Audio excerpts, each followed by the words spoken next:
Hello, everybody. How are we?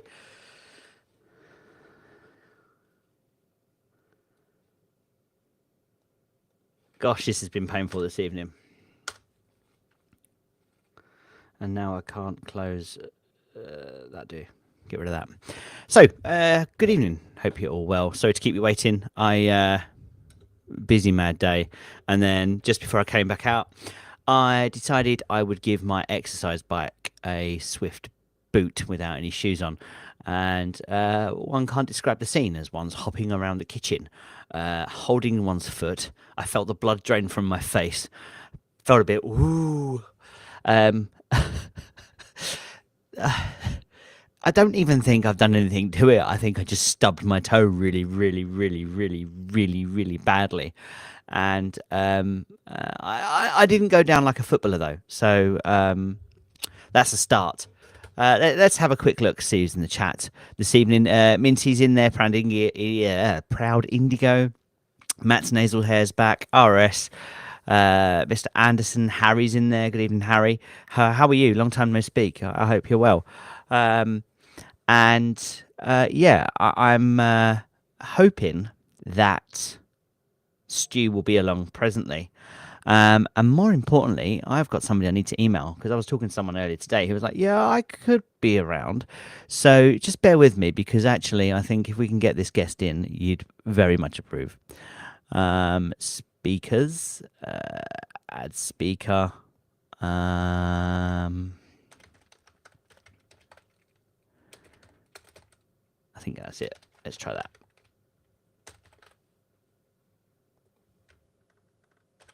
And that, and that, and just let me hit save. Thank you. Copy. Over to my email. Now, I hope you've been keeping busy. It's very, very strange at the moment. The time of year, isn't it? All the bed nicers are going around, and there just seems to be a real lull at the moment. I don't know if that's market wide or if that's just us. I won't be making it.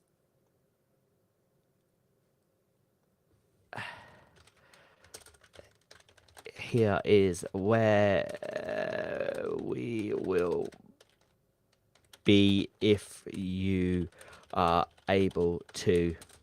Thanks for the heads up. He might not be able to make it. That's a shame. Because unlike me, this person has a social life. I'll say that. I am social. I'm being very social now. I'm being social with all of you, which is amazing. As you can tell, it's going to be one of those shows. Absolutely zero prep. Nothing. I've got nothing ready. I've been so busy. Obviously, there is something going on at the moment. So I have to. There's a lot of prep involved in that. So that's kind of had me busy. I've got a live show, so I'm part of doing a theatre show this weekend. So that has completely taken up my time. I'm narrating that and doing that. Thanks very much. Is that Swati? I think that's how it's said. Thanks, Andy. Very very kind of you to say. So we're in theatre. I was in theatre late last night doing the tech rehearsal. I'm the sound engineer, sound guy person. And then we're back here today. So it's Greatland tonight, Greatland overnight, Greatland tomorrow, and the subsequent edit that comes with that. And then my parents arrive tomorrow night. They're flying over to see said show. So obviously Mrs. BR is like, well, we need the house to be clean and tidy, which is, fair play. So there's that list as well. And so it's all very go in Bottles World at the moment. So it's a really busy time of year. And then my boss keeps chucking work at me. Sup, Gary? Joseph, good evening. Andrew, you've left the Etihad. Great night so far. Be in the stadium, I guess, in Manchester. We're here without Stu until Stu comes. He's out. He's on a works function. So he will be along. Let me just... I've not used my teleprompter for a while. yeah, he'll be along. So I thought what we should do is we should just go back and look at the Juri. No, not Juri. We've had Scally and Ruddall. I thought they were really good. So yeah, and I've not been live. I did a show with Bamps, but I used my recording software and not my streaming software. And the recording software, the streaming software, is much more to it because it's for broadcasting. So if this is your first time here and you've not been here using this particular software, I do apologize if I come across looking quite amateurish. Live production is kind of new to me in this sense where I'm not only hosting it but producing it and on the fly. So there are times when it can go a bit backwards. I might cut somebody's sound off. It's supposed to be click a button, it happens, but unless I've set the button up, it's all right if you're a I don't want to blame like technology because I'm quite au fait with technology, but I can't help but feel that if you're an 18-year-old YouTuber, you're like doing it with your eyes shut, whereas 40-year-old me plus change, I don't want to say I'm finding it more difficult because this is what I do, but it just it's complicated. So let's sort out a screen share and let's go for that over there. Now, can I remember how to set up a screen share? Nope.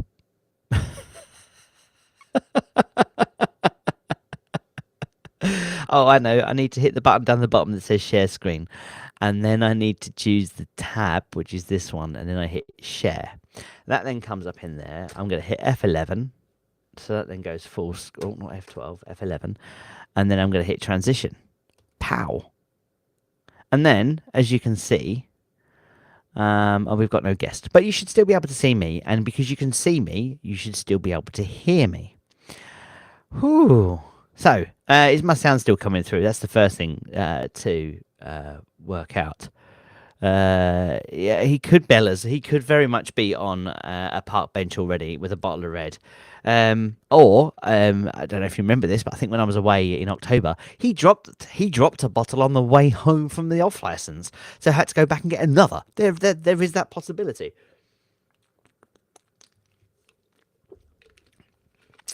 We can see Small Eamon still here. Cool. Thank you very much, Mr. Anderson. Okay, you got any questions? Send them my way, and I'll just forward them to Bamps. Hi, Bamps. And yeah, so latest news. We're trying news. Let's have a look at the results that came through.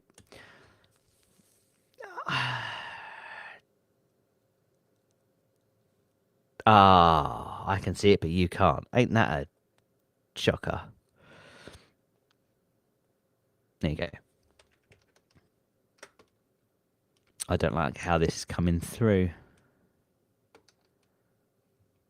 Okay, it's it would be awesome to have someone to hear. Is that Eminem Frank that's just turned up? Like to be able to talk to somebody about them and get their opinions and stuff would be really, really good. Talking to you is awesome, but let's not muck around and pretend I know what I'm talking about. I just read what it says on the screen and look surprised. That said, intersecting 18.25 meters at 22 grams per ton from 924 meters. Not sure what uncut means. Be good to find out what that means. And 393 grams of gold from 926 meters. That's Ruddall. That is that a discovery hole? Stu would know the answer. I think some is. Stick a message in the comments if you think it's a discovery hole. If you know it's a discovery hole, just say so. Just put it up on the screen. Tell me what you think. Let's hear what you guys are thinking this evening. The hole ended due to drilling limitations, which is awesome. So because oh, here comes Bamps. Because see, he must be watching. He started to send me photographs.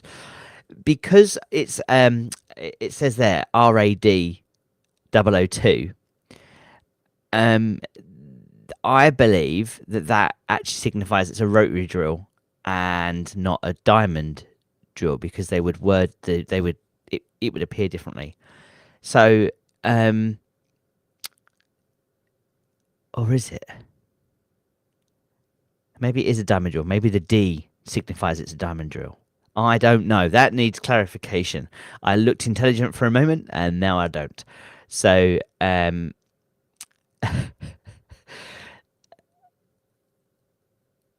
so yeah. Actually, it says mud rotary zone. So there is a Bamps. If you're watching, can you? Was this? Do you know what? It's going to say it down the bottom. Let's not. It's going to say somewhere down here. Drilling techniques. There you go. It was a mud rotary pre-collar, followed by oh, there you go, a diamond drill core. So at least because this is the thing, right? All the information's there. We just need to find it and actually spend time looking for it. So interesting enough, look, here's how they got the ground EM data. So Vortex Geophysics, supervised by Nuex Company on behalf of Greatland Gold, undertook a collection of a 5.2 line a 5 kilometer of slingram configured moving loop ground electromagnetic data over the Ramses target. So Ramses was the target. RA would be for Ramses, D would be for diamond. That is how that would work. So yes, it was a diamond drill. Obviously it says diamond drill core here. So interesting that they couldn't go any further than 900 meters. Maybe it was a shallower drill. Hard to only speculating. But it is really quite cool, and I'm just coming back to that message that Bamp sent me.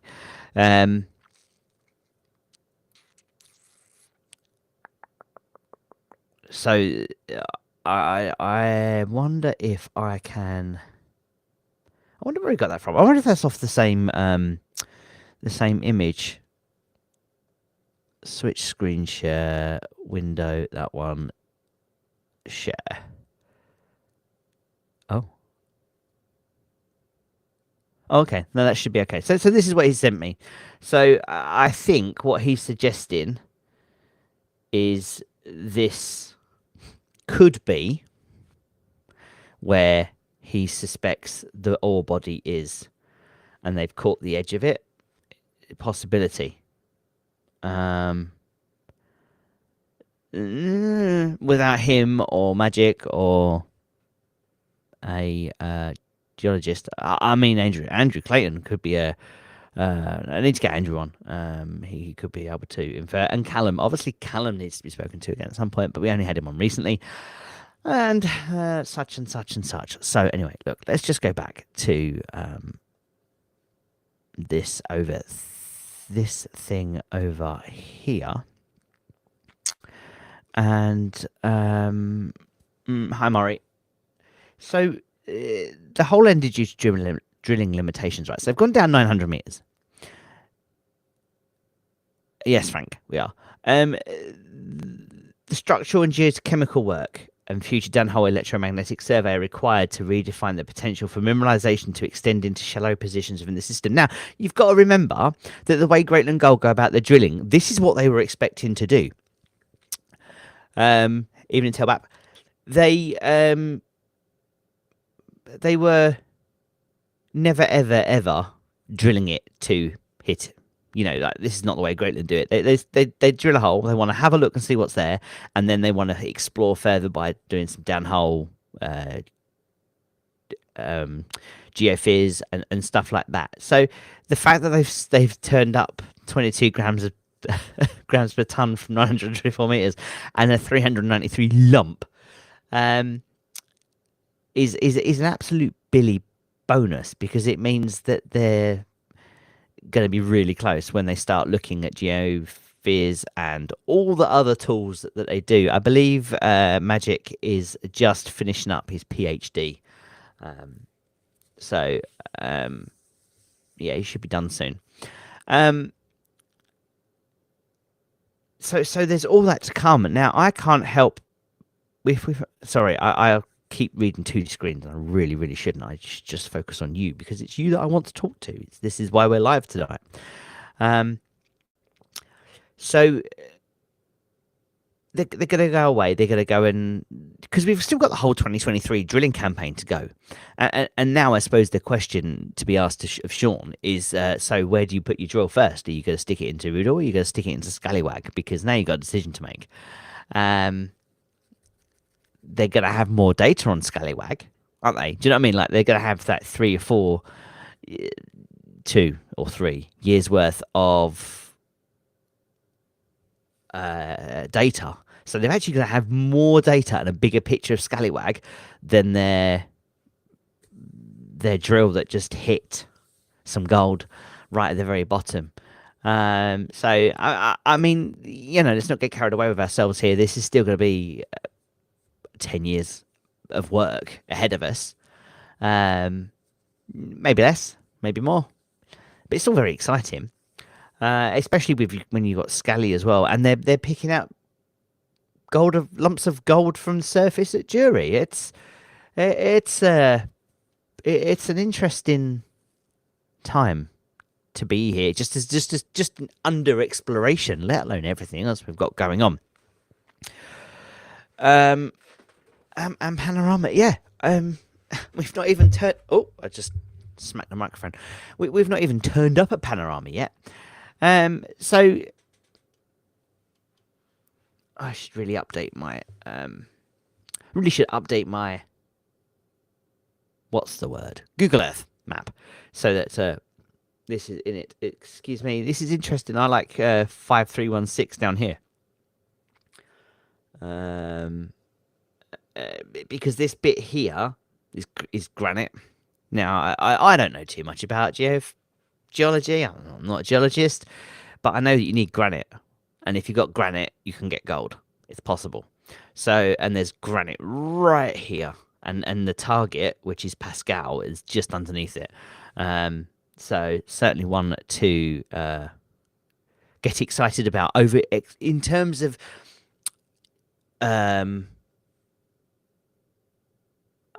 like when I say get excited about, I don't want to say get excited like it's going to be a 5 million ounce ore body. Nothing like that at all. Like it's almost geeking out in a sense, like the geologists do, and finding out what's down there. That's kind of all exciting, and I think that's kind of, especially like if you're a Magic or a Bamps, a Hydro, or anybody else that's got a real keen interest in geology.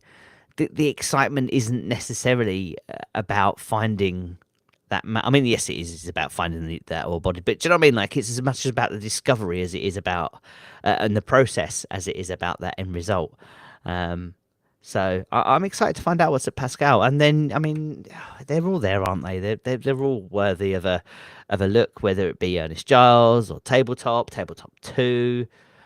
Callum would love Greatland to go back to Patson Range East, Bromus. This is just going to be an amazing. He sent me the same picture, I think. Sorry, showed him this. I think it could be an intrusion. Bamps. Okay, so that original picture, Bamps. I see the text now. Is saying. Let me just open that up and share it back with you. I want a window and I want that one, please. Thank you very much. There you go. So this here is what Bamps thinks could be an intrusion. An intrusion is, well, where it intrudes, isn't it? It's pushed up. So how high does it go up? We're not quite sure. I'll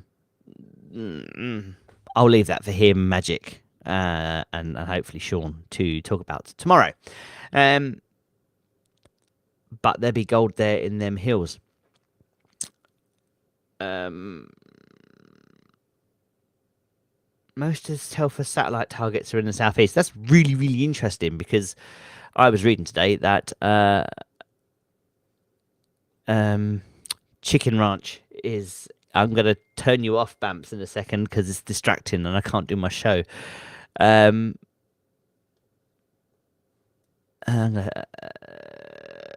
gosh. Yeah. So, corpse. There. I lost my train of thought now. So he says it's an intrusion. That's really cool. Let's pull him up on my phone. It's going to die. Oh, that's what I was saying. Most of the satellite. I've muted you now, Bamps, I'm afraid. Most of the satellite targets from Telfar are in the southeast. But interestingly, the Chicken Ranch and the other one for Antipa are to the northwest. Is it Minyari, the dome? I don't know. It's one of those. So yeah, we'll wait and see, I guess. Now the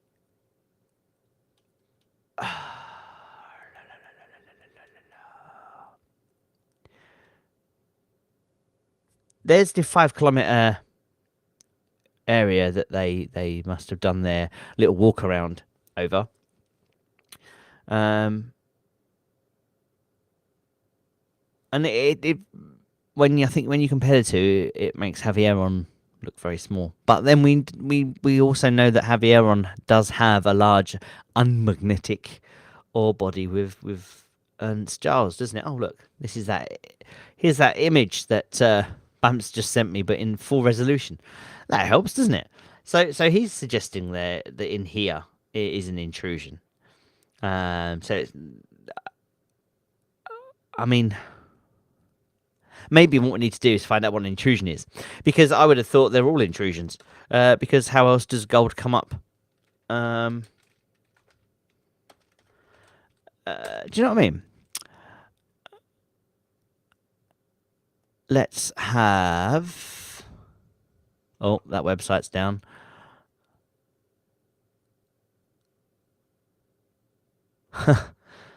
Intrusion related gold. There's a YouTube video here.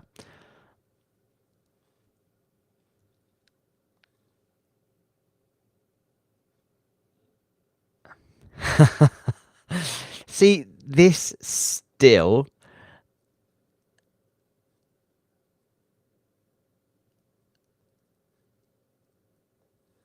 The Havieron and the Scallywag deposits of Greatland gold. This needs watching if you want to find out what an intrusion related deposit is, because I've been talking a lot about collision. So where does the extension come in? I don't know if you can hear what Magic's saying right now. I'm not going to play it all because it's his work. Post-orogenic collapse, depicted on here as post-collisional extension. Pyrrhotite stable conditions. There you go. You'll know that pyrrhotite is present at Havieron, for example. So thanks to Magic. See, he's not here right now with us, but he is here in spirit. So as you can see, and I'm not going to go ahead and say I know what these are, but you have your felsic, your magmas, and they come up, and I guess that's the intrusion. And can you see how there's different parts of it? So for instance, you could turn around and say, well, this is Havieron, and then this here is Ruddall and Ramses. I have no idea if they're linked or how they're linked, but I know from talking to the likes of Callum and Bamps, and this is kind of the general thing that's happened. So hopefully you can find this, and maybe we'll stick it somewhere as a fresh link for everybody to watch, because it really is a fascinating watch just to listen to it. And Magic does a great job of explaining it in a way that you can understand what he's talking about. And there's so many pictures and stuff that it really is, if you haven't seen these, or you haven't seen these for a few years, really worth. What's this one? 43 minutes of your time. I mean, you could run off now for 43 minutes, come back, and the results might not be out. So there is that. But as you can see, often contains an anomalous gold, bismuth, TE, I don't know, Is that tungsten maybe?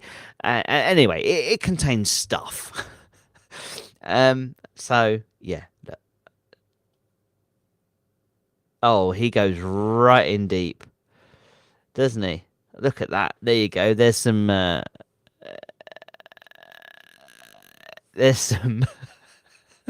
interesting diagrams. I don't know. Stu, where are you? And then look, here is. Oh, bless. Look how small that is. Here's our intrusion. So yeah, let's just.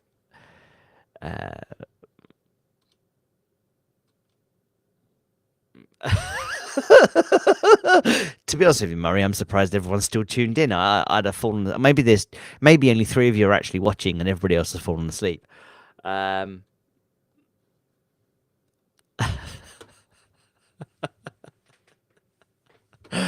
Oh my days.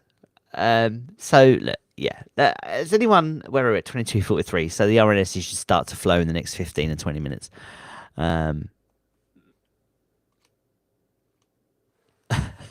So I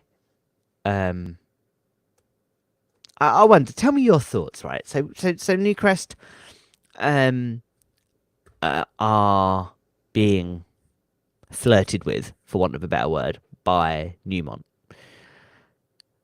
Newmont are doing some due diligence, and looking at stuff. And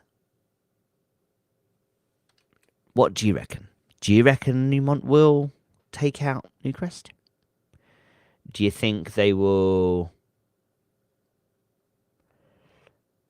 Do you think they'll take Telfer? Do you think they'll take Telfer and then sell it to us? Or do you think we'll get Telfer before it goes? And with Telfer, I do include Havieron in that. It's. I think it might have thrown a bit of a spanner in the works. So some of the timelines may have been moved slightly to accommodate what's going on. That said, we know that geology and all that side of the business doesn't stop. So it's intriguing to find out how the next 6 months plays out. But every day that goes on and every week that goes on is less time before we get to that grand reveal and what's going on. So it's really quite exciting. Murray says, and I'm just going to show this because give me something to talk about. Murray says, I think Sandeep stepped aside because he knew Newcrest were to be sold. Well, I think it's possible. And is that, I mean, he bought a bunch of shares before he left as well, didn't he? Which is, it's very interesting, really. Oh,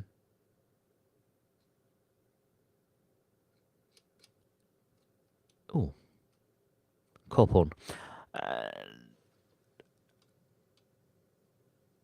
I think, yeah, I think that happened. Now, the question is, when you're looking at those time zones, and this is absolute conjecture now, there is no way I even remotely have this.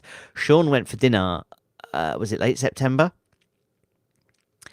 When you look at that timeline, did Sandeep say, look, mate, this is about to happen? Did Sandeep tell Sean,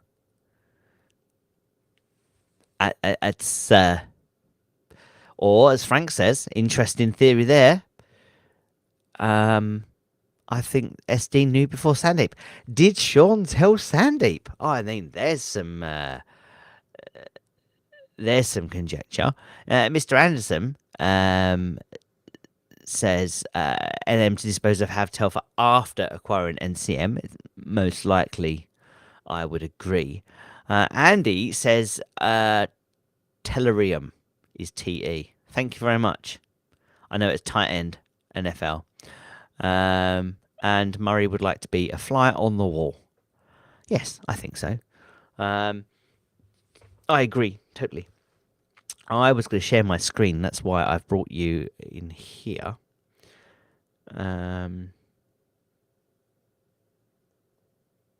And because I wanted to show you this and transition. Whoop, there you go. Look at that. Look at all the layers. Can you see all the layers? And then you go from this stuff, 920, 921, 922, 923, and then all of a sudden you get this white. I mean, it almost looks burned, doesn't it? I genuinely couldn't tell you. Oh, here you go. I'm going to make myself look intelligent. Now, this is an angular unconformity breccia. Quartz vein contact, 924 meters, into mineralized and oxidized calc arenite sedimentary sequence. Now, Magic was just talking about oxidization as well.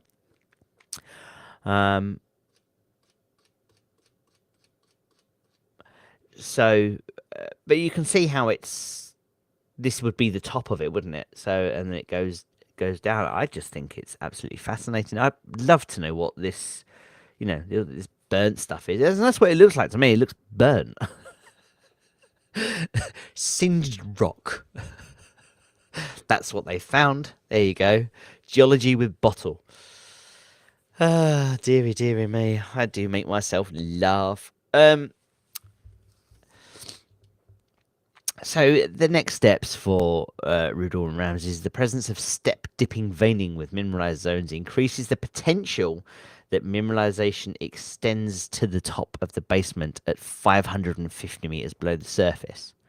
So that's the big question, really, isn't it? That needs to be answered. Is there more gold? And Bamps is now heckling me. Cheers, Bamps. It's 550 meters below the surface. This is why I bring you on my show, so you can do all the technical talk and not just me. So we've gone down 400 meters undercover. What's another 100 meters? If there's a whole bunch of gold, do you know what I mean? Like I wouldn't really worry too much at this stage about how deep it is. I think once they have the bigger picture, they'll know. To test this further structural and geochemical work, along with a downhole electromagnetic survey of hole RAD 002 to identify any off-hole conductors, will refine the potential for mineralization to extend to a shallow position within the basement. I reckon, because I think this drill was at 80 degrees, so not quite vertical, but fairly, which is possibly why they could only go to 900. Now I'm digging deep on my knowledge now. That's why they could only go to 950 odd meters, is because of the fact that they were nearly vertical. So I wonder, the next one goes in 45, maybe 60. I think 60 is a good number, isn't it? 60 or 65. And then they can really, just complete with the sound effect. I think that would help. Now, the other thing that's happened, if I close that, what's going to happen? Oh, that's all right.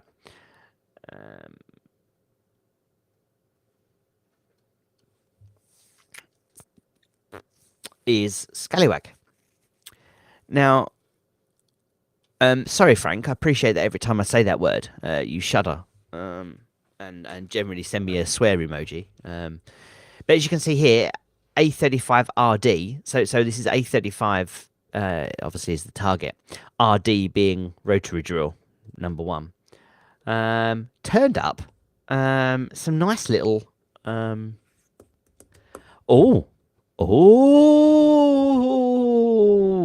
I have no idea where the waiting room is. I've been saved. I don't know where the waiting room is. I don't know where the waiting room is.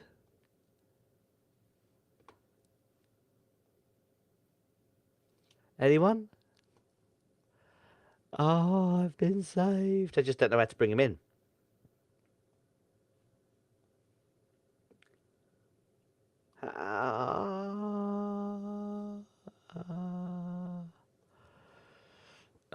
It's not that one. It's not that one. Not that one. No. Magic, I don't know. I'm coming. I really am. I promise. Do you want to leave the studio? No. I want to bring in my guest that is.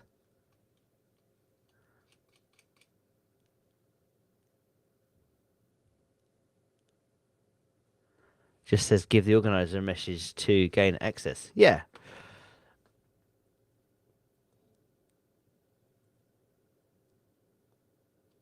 Let's switch over there. Let's just bring up my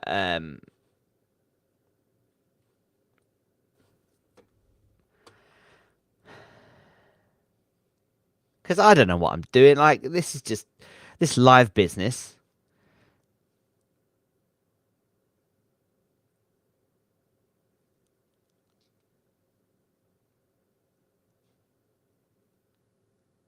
Oh, you know what I think I might have to do?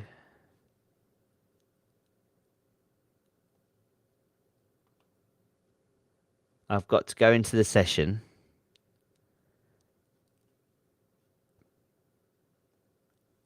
Add you there. So now that's added. Do I refresh? I don't want to refresh. Oh, what's the worst that could happen?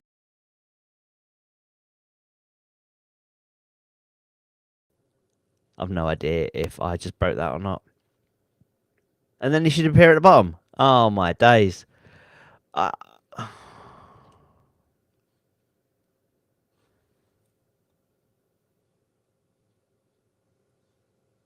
I'd start laughing now. Um,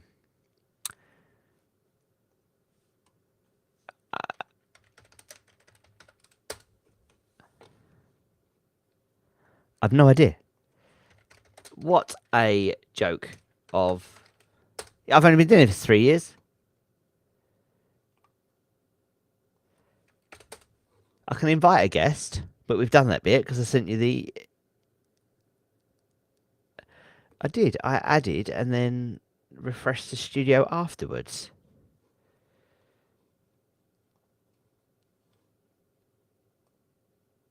Save. Refresh.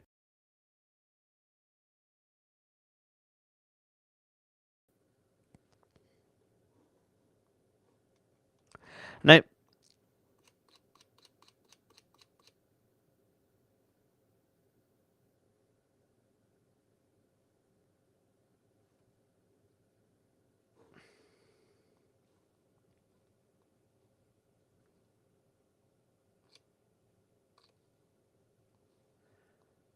I'm going to try it this way.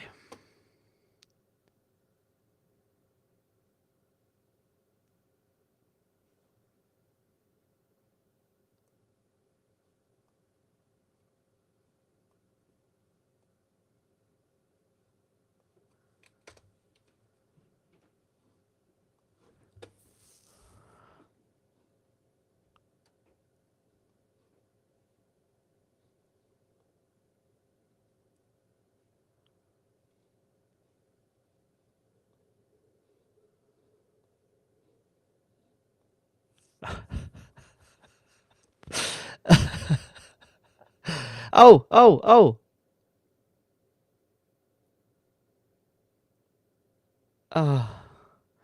I thought I had that then. How annoying is this? Look.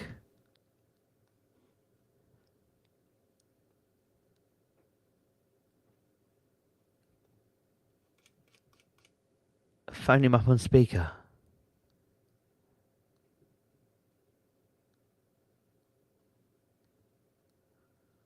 No, it's not that kind of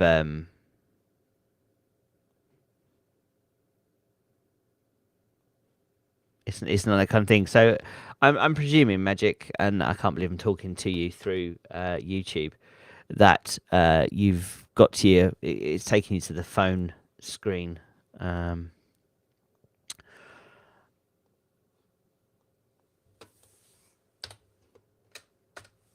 It's taking you to the camera screen, and you've clicked that button, and then it said,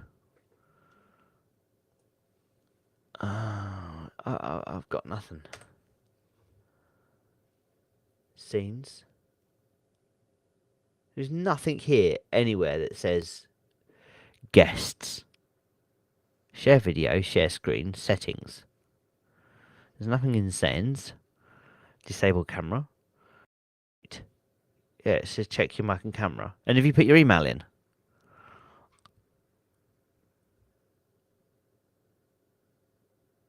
Moss says the host can have me anytime. Yeah, it'd be helpful if the host knew what he was bloody doing. Because it's amateur hour. YouTube, the answer. Yeah.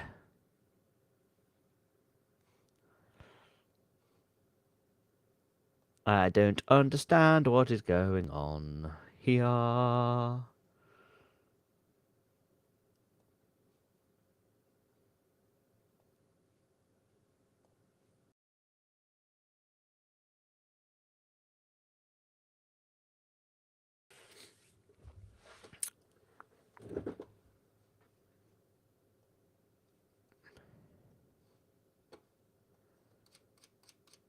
I mean, you just still.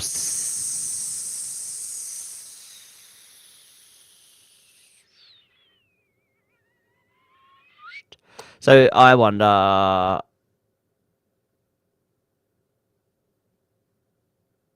it says wrong credentials. Okay, so maybe it's wrong email address. Oh man, I don't know.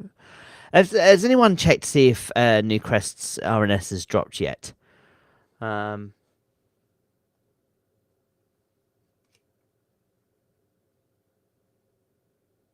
Okay, hang on a second.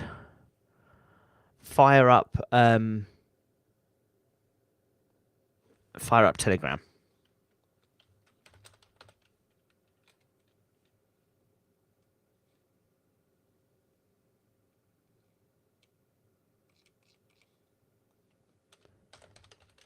Oh, maybe Telegram doesn't work.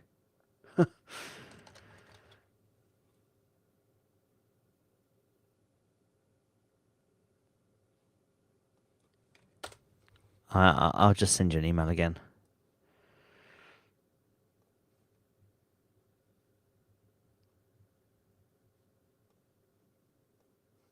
Shocking. Absolutely shocking. Sorry, everybody.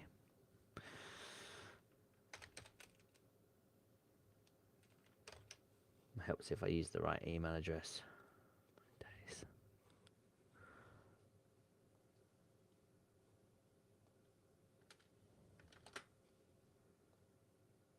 I've sent you another email. Ben's asking what's happening tonight. I'm out of the loop with GGP. At the moment, you're watching an abomination of a live show. It's pretty much a how not to go live. We've got a guest who is trying to get in. You've got a host that just can't work the software for love nor money.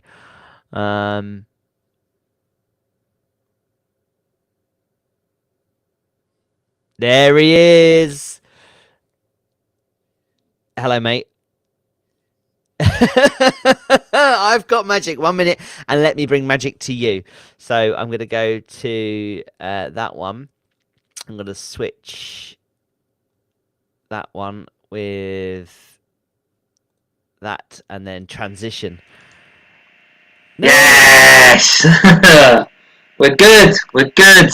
Let's go. It says my system's working too hard for the virtual background. Well, we can take that off. There's not even much to see. Just a mirror, a lamp, and a world map. That's all there is. And an Arsenal shirt that I really should take off because we don't speak that tonight. What happened? I wasn't. Oh, we got absolutely railroaded. Is what happened. Got battered. Well, you're now live, but not me. This is hilarious. We got really to keep it PG. We got. Let's be honest. We just got our pants pulled down. That's basically what happened.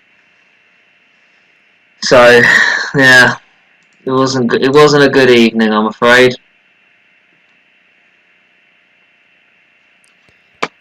don't understand. What's going on? Well, you're live, but I'm not. I'm live, but you're not. What's going on? I'm not even watching your stream anymore, so I need to have a little look. You can talk to everybody, but I'm not there. Oh yeah, it's just me. It's just me.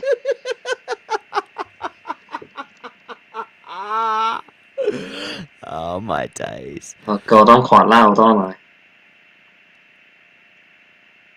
See, every time I click off of it, it doesn't work. Weird. EastEnders like, what about the beard? I got rid of.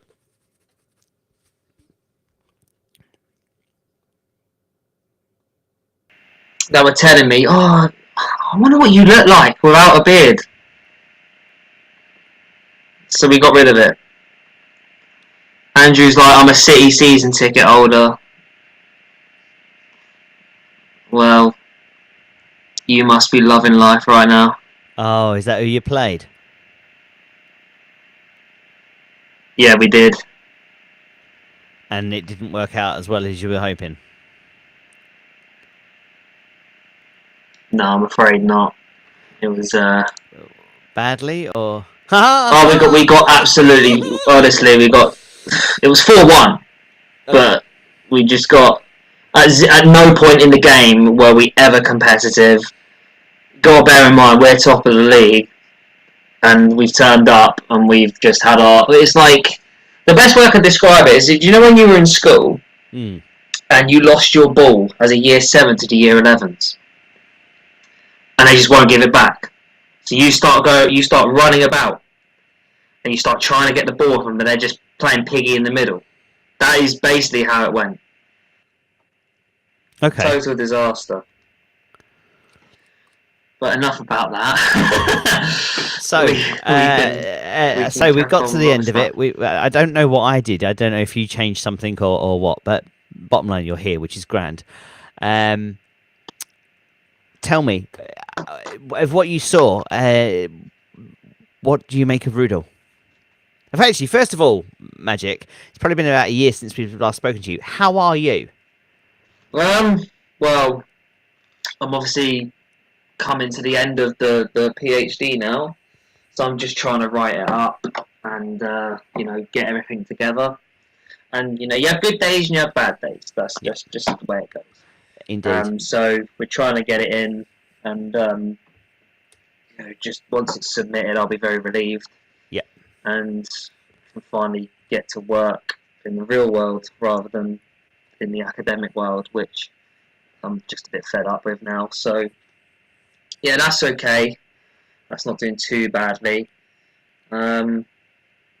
But yeah, with Ruddall, it was a very good announcement, because when you drill in a new area, you got to bear in mind, right, Ruddall, where it's situated, is completely underexplored. It's not even underexplored. It's unexplored. It's that nobody's been there. So you've got very, very little to go off of, and they got that funding from the Western Australian Geological Survey. They call it, I think, the EIS.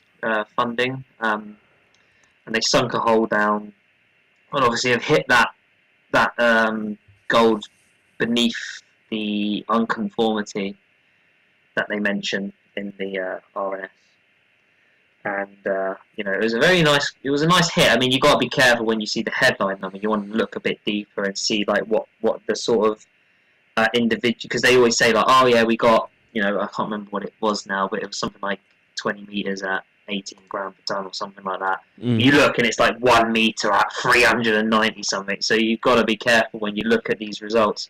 You've got to look at the details. But the point is, they've made quite a substantial hit in completely virgin ground. Yes. What's good about this EIS funding is actually when under those terms, that drill hole will actually be available for public viewing. If you're in Australia, you can go to Kalgoorlie and you can actually basically go and find that drill hole once they're done with it. Basically, what's going to happen is they'll take that, they'll run it through something called the high logger, which is basically a big sort of scanning machine that the Geological Survey of Western Australia have, and it will give them all this extra information. And then once they're done with that, they keep it within their store, and actually anyone can basically ask to see it. So and I think from the looks of it, you know, that's like the only drill hole that's kind of cut down that deep in that area. So a lot of people will want to see it. Certainly academics that want to find out a bit more about what is essentially at those depths and have an interest in those particular rocks, they'll want to analyse that drill hole probably a little bit more. But generally speaking, I thought that was a very good first announcement about Ruddall. So I've just pulled it up now. It was 18 metres at 22 gram per tonne from 924 metres at the end of hole. That's what it says. But you see, it's got the 1 metre at 393. Basically, the gold's in the veins. It's not. Right, it's not just sitting in the rock. It's in these veins that they mention a bit later on in the announcement. They're basically sitting within those rocks that are beneath the unconformity.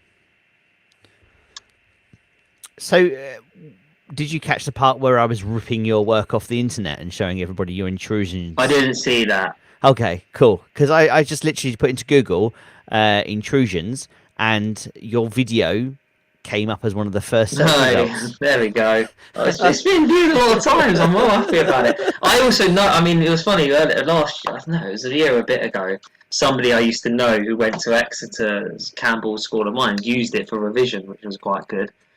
So, no, I mean, what you've got here is that you've got this is it. So these veins, I don't know they don't describe the mineralogy of these veins, but I anticipate they'd be filled with quartz and carbonate, and then alongside that, the gold's I'm just guessing at this point, but it's probably pyrite or pyrrhotite down there that's got gold being hosted in it. It might have even got some free gold in there, but they don't really say. But yeah, it's more than likely it's sitting in those veins. Which are penetrating through the host rock. It doesn't look like the veins cut through the unconformity, which means they were there prior to the erosion. You can't. If they were up into the overlying shales, it would have been post. It would have been post the unconformity, but it doesn't look like they do. But they might do in other places, just not in that particular hole. I don't know. Yeah. But it's the point is that's where they are. So what you're looking for at the minute is where can we find any more of these veins? Can we follow those into a bit deeper down? And I think at this moment in time, you're looking at it and you're saying if it's in the veins, it's probably more like Telfer type than it is Havieron type. Okay. Because Havieron, it's breccia. They got veins there, but it's a lot of it. As we know, is in this crescent zone. It's in this breccia.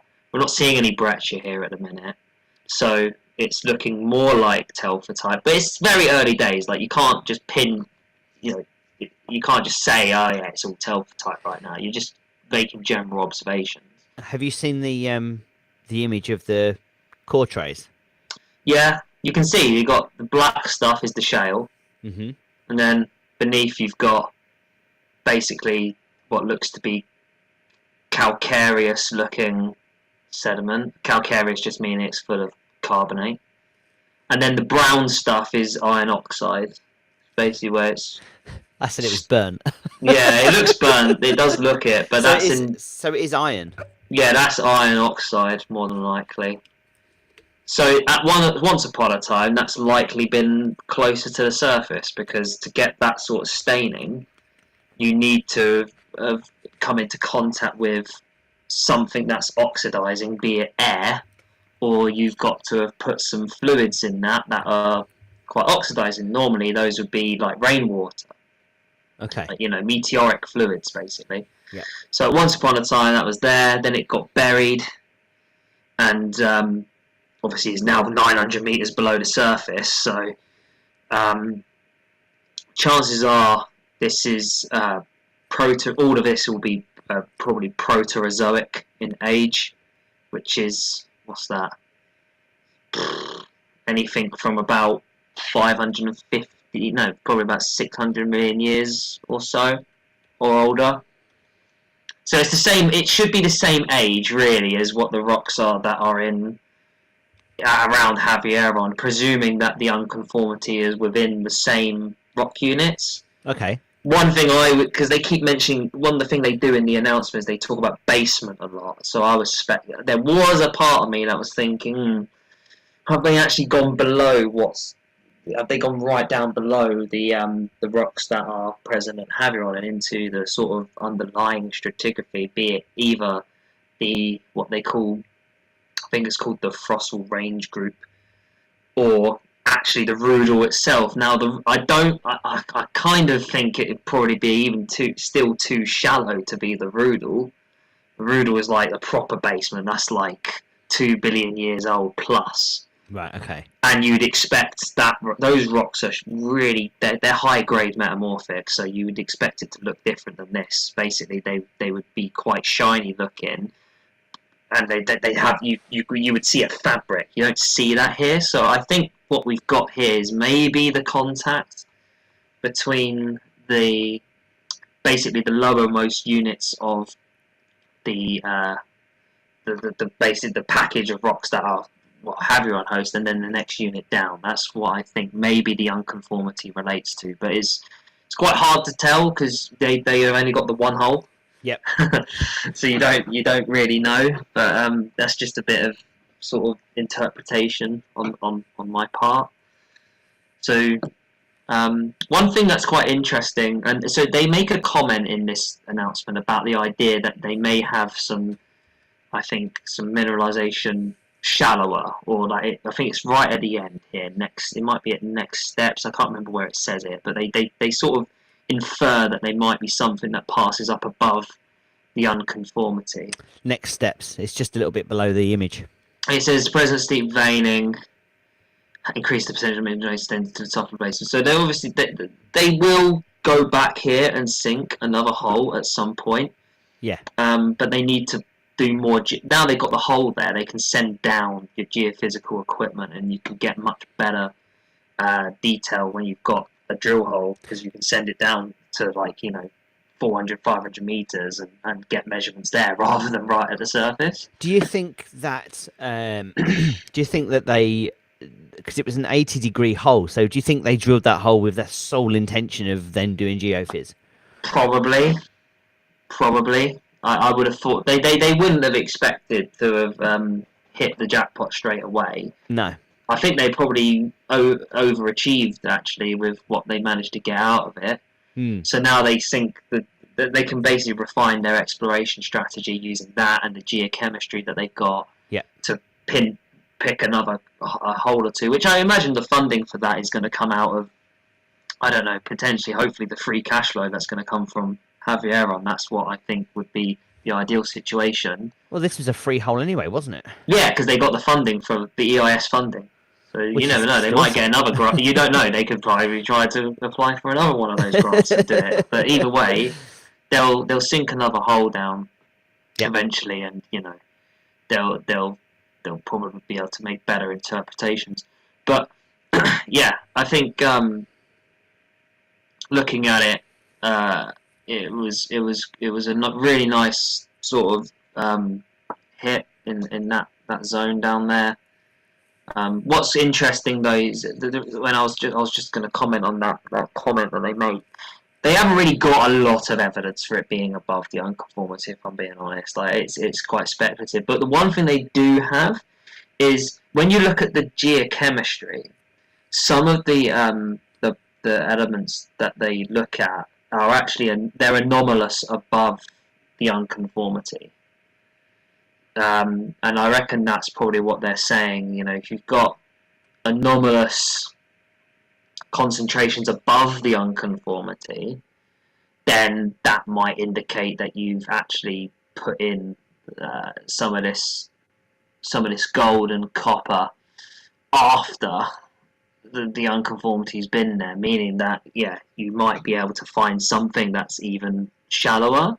That's what I reckon they're going off. I can't remember which element it was. It might have been the bismuth. That basically it's high within the shales that are just before. I think the only way you're going to find it is there's a table of data that they present, and it's it might be, it could be that, it is that, isn't it? So you want to look around, so the unconformity sits at around about 926 meters. So where it says from and to, you've got the big hit, which is at 926 to 927.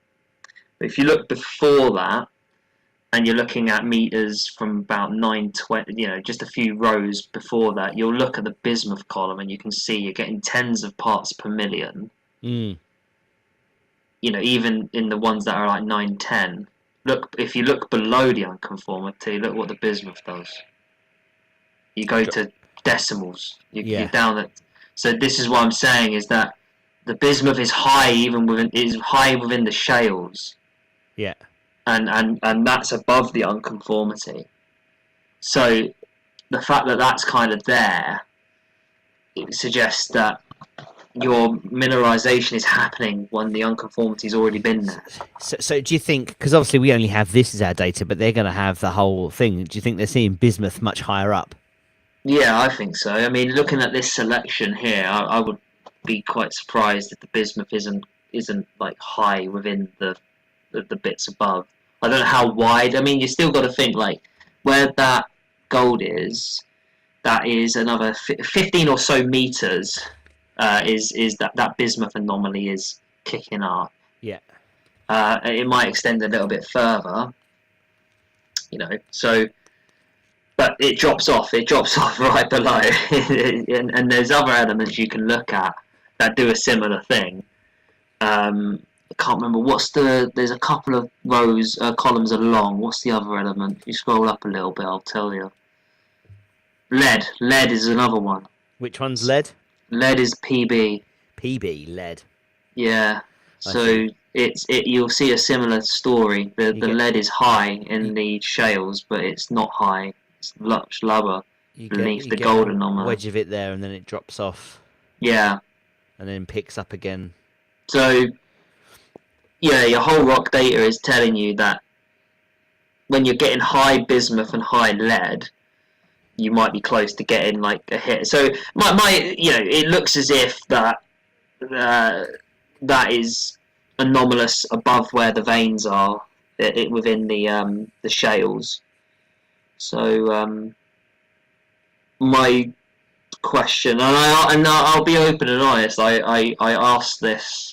I've emailed about this, and I've said, you've got this anomaly going on above into the shales, but you've got a calcarenite. Well, that's the fancy name for those rocks that are hosting the gold.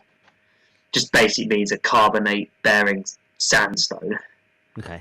But that's that. So the way I was thinking about it was like this, and this comes from my PhD, to be honest. Is you've basically got a sandstone.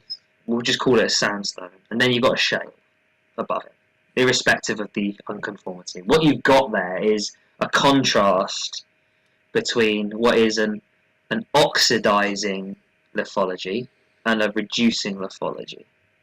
Okay, so you've got the shales in general. They've got a lot of organic matter in it, so it's quite reducing. It oxygen is low, whereas in the calcarenite it's high. That contrast quite often in ore deposit geology leads to precipitation of metals. You will find in the ore deposit I study and in some others, metals like to basically form at these contrasts between oxidizing and reducing lithologies.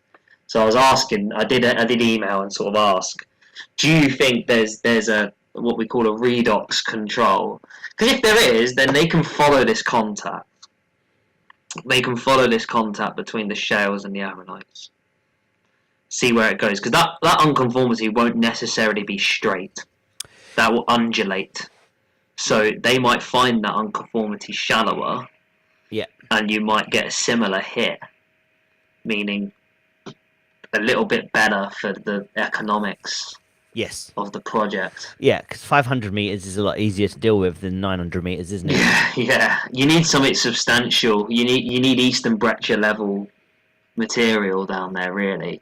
Yeah. So at the moment, you've got one hit. You're obviously never going to say, "Oh yeah, let's go mining." You gotta have to develop this out and start to see what's going on a little bit more regionally. But I mean, it's good. I think the one thing I've always felt with Greatland is that you don't want to have all your eggs in one basket. Havieron's obviously the money maker, but you need the biggest gold and mining companies in the world have a portfolio of projects. And so if your goal is to be that, which I do think Sean is trying to develop this into that, you're obviously going to need additional prospects and additional mining targets to be able to develop out. So Ruddall's looking quite nice. And then you had the Scallywag, a month or two earlier. Yeah, I'm just grabbing those now. And that one, again, it had a nice silver. Well, it had some okay silver in there. I think it was like 1,300 or something. And then the gold was like 0.4 something. I can't remember the numbers off the top of my head. Oh, we've got them here, haven't we? Got a question for you. Malbar111 asks, what value does bismuth have in regards to other minerals? So bismuth is generally treated as a deleterious element, to be honest. It's not really considered, from my understanding of metallurgy, it's not something you kind of want in your ore deposit to have like in high quantities, because you basically have to take it out. It's considered a contaminant, really. Okay. Bismuth, I don't really know a lot about bismuth and its uses, but I don't expect bismuth to be something that they care about when it comes to the mining. Bismuth is when it comes to minerals that are like substitute into, it will typically be in what we call the gang mineralogy, the stuff you don't really want. But it's often a company's gold. It's a pathfinder element. So you want it when you're exploring. You don't necessarily want it in high quantities when you've already got an ore deposit and you need to process it. That makes sense. There's a few elements that are like that. Okay. Unless you've got a lead deposit, lead's kind of like this as well. Like lead is obviously, everyone knows it to be kind of poisonous. So if you're trying to process this in a mine, it's not obviously ideal. But that is if it's not economic. If you've got a lead zinc deposit, it's different. But if you haven't, then you don't need it. Okay. So let's talk to A35. What's a mineralized gold halo is my first question.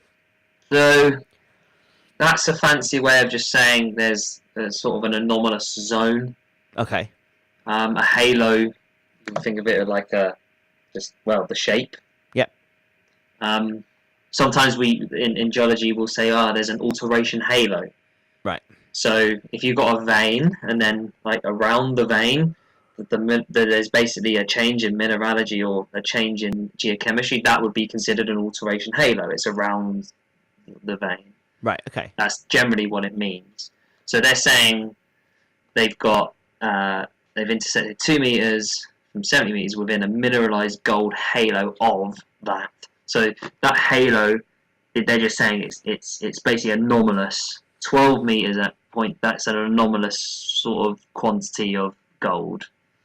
And then they're just saying that they've got this higher grade hit within that. And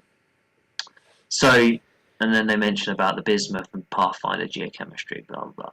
So for me, with A35 and generally this announcement, the value in this was about the fact that they've got these, they talk about wet samples, and they talk about there was samples missing from this interval, and then they talk about structure. That was the thing that I've been waiting for a little bit. Okay.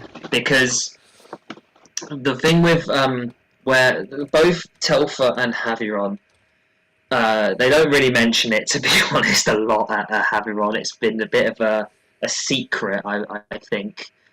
But Telfer, you can find publications, but there's structure here. There's folding, there's faulting, there's dikes, there's all sorts of business going on. Yes. But with Scallywag, up until this point, we hadn't really had any of this.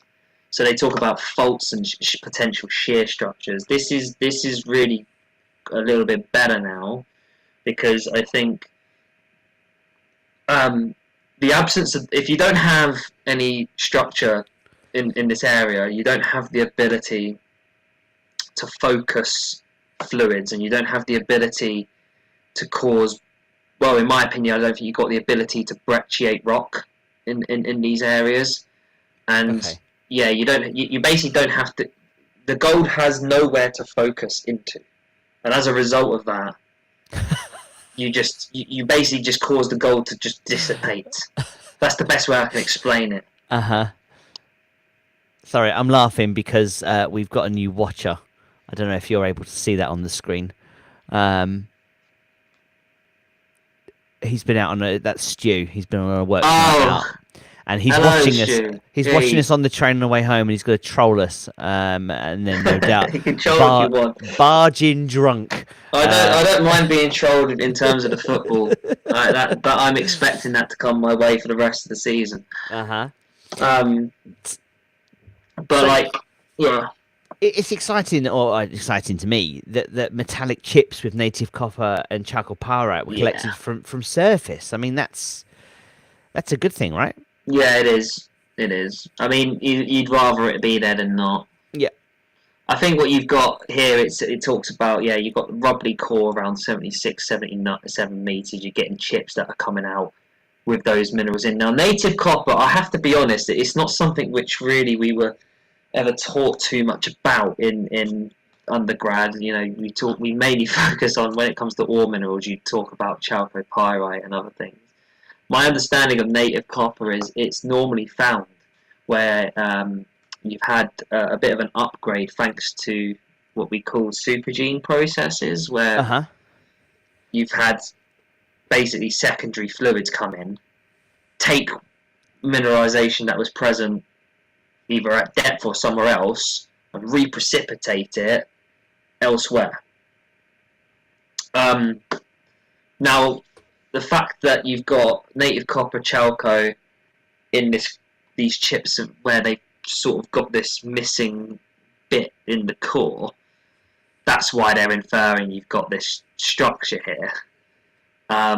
Because if you're going to move something somewhere else, if you're going to take something from deeper down and move it somewhere else, you need a conduit. You need some pathway to do that, and a permeable fault or shear zone is going to be perfect for that.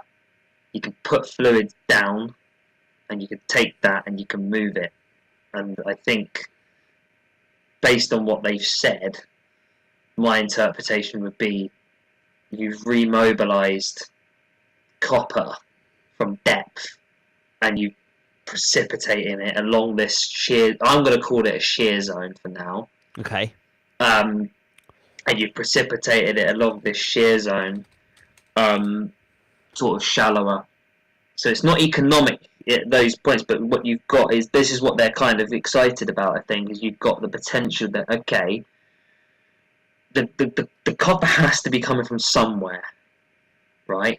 Has to be coming from somewhere. So where is that? That's probably what they're going to go after, a bit deeper down or elsewhere. It might be, depending on the trend of that shear zone, it could be, further east or west. Doesn't really matter.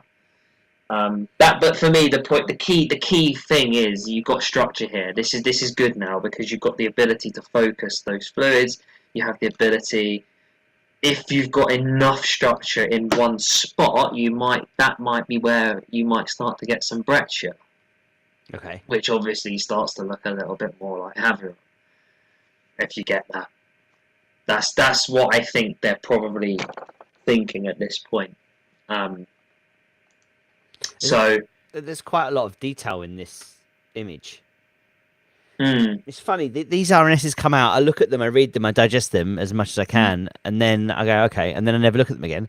And then I come back like 3 months later, I'm like, oh, actually, there's more detail than I ever realised. yeah, it's true.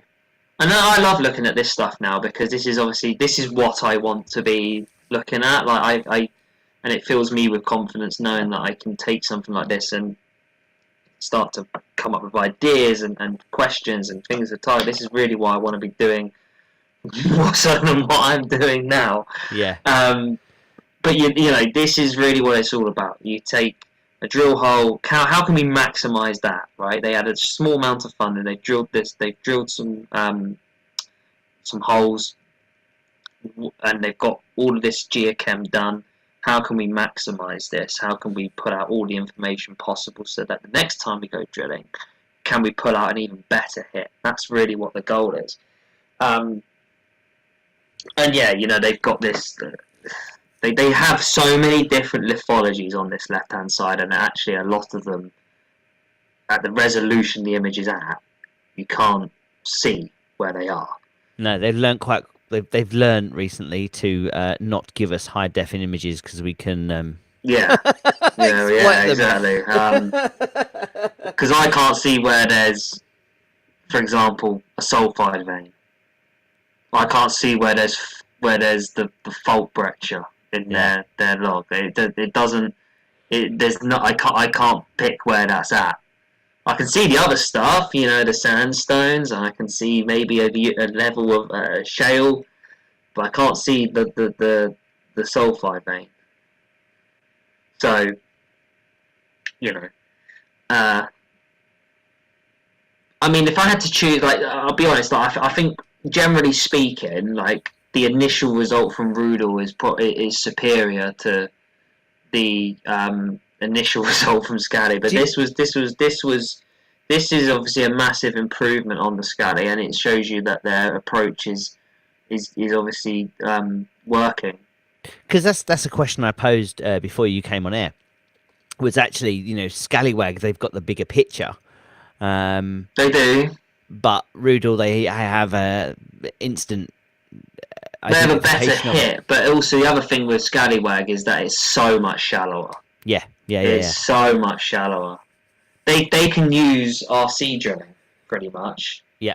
To get what they need cheaper, and you know they're only having to punch down 200 to 300 meters versus Ruddall, as you've seen, 900 meters is where they're getting that hit. So there are pros and cons to each set.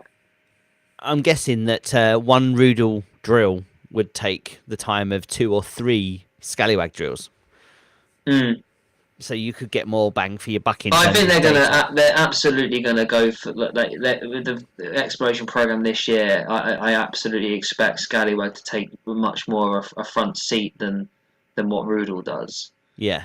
They have much more data.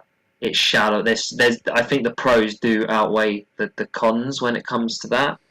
But if you're talking about, okay, what is, in terms of an announcement, what is probably the thing that stands out? Well, it's probably the hit at Ruddall. We're all here for the meters and the grade. Yeah, the headline. The headline figure's better at Ruddall, but like this shows encouragement. I mean, when you mentioned in my presentations, one of them, it may even be in all of them, but one of them definitely has in it a diagram where it shows you kind of, I guess, a plan view of like a schematic intrusion deposit, and then you've got these distal areas, and the distal areas have, you know, these anomalous values for exactly the same elements that they're getting here, and it talks about some skarn, and it talks about some veiny type stuff. And I think, to be honest, Scally, they're definitely zoning in on the core now.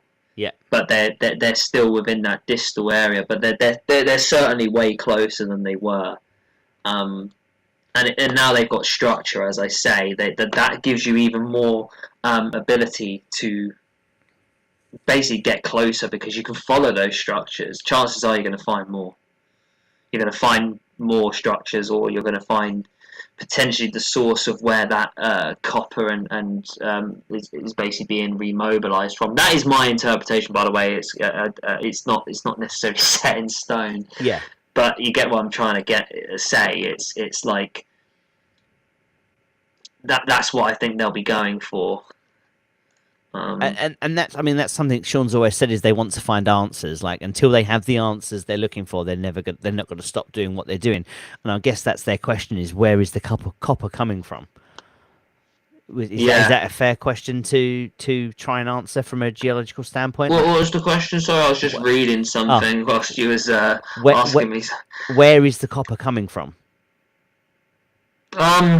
Like that's what they're going to want to try and answer, isn't it? Is find that. Well, I mean, if you've got a deeper ore body, you can say it's remobilized from that.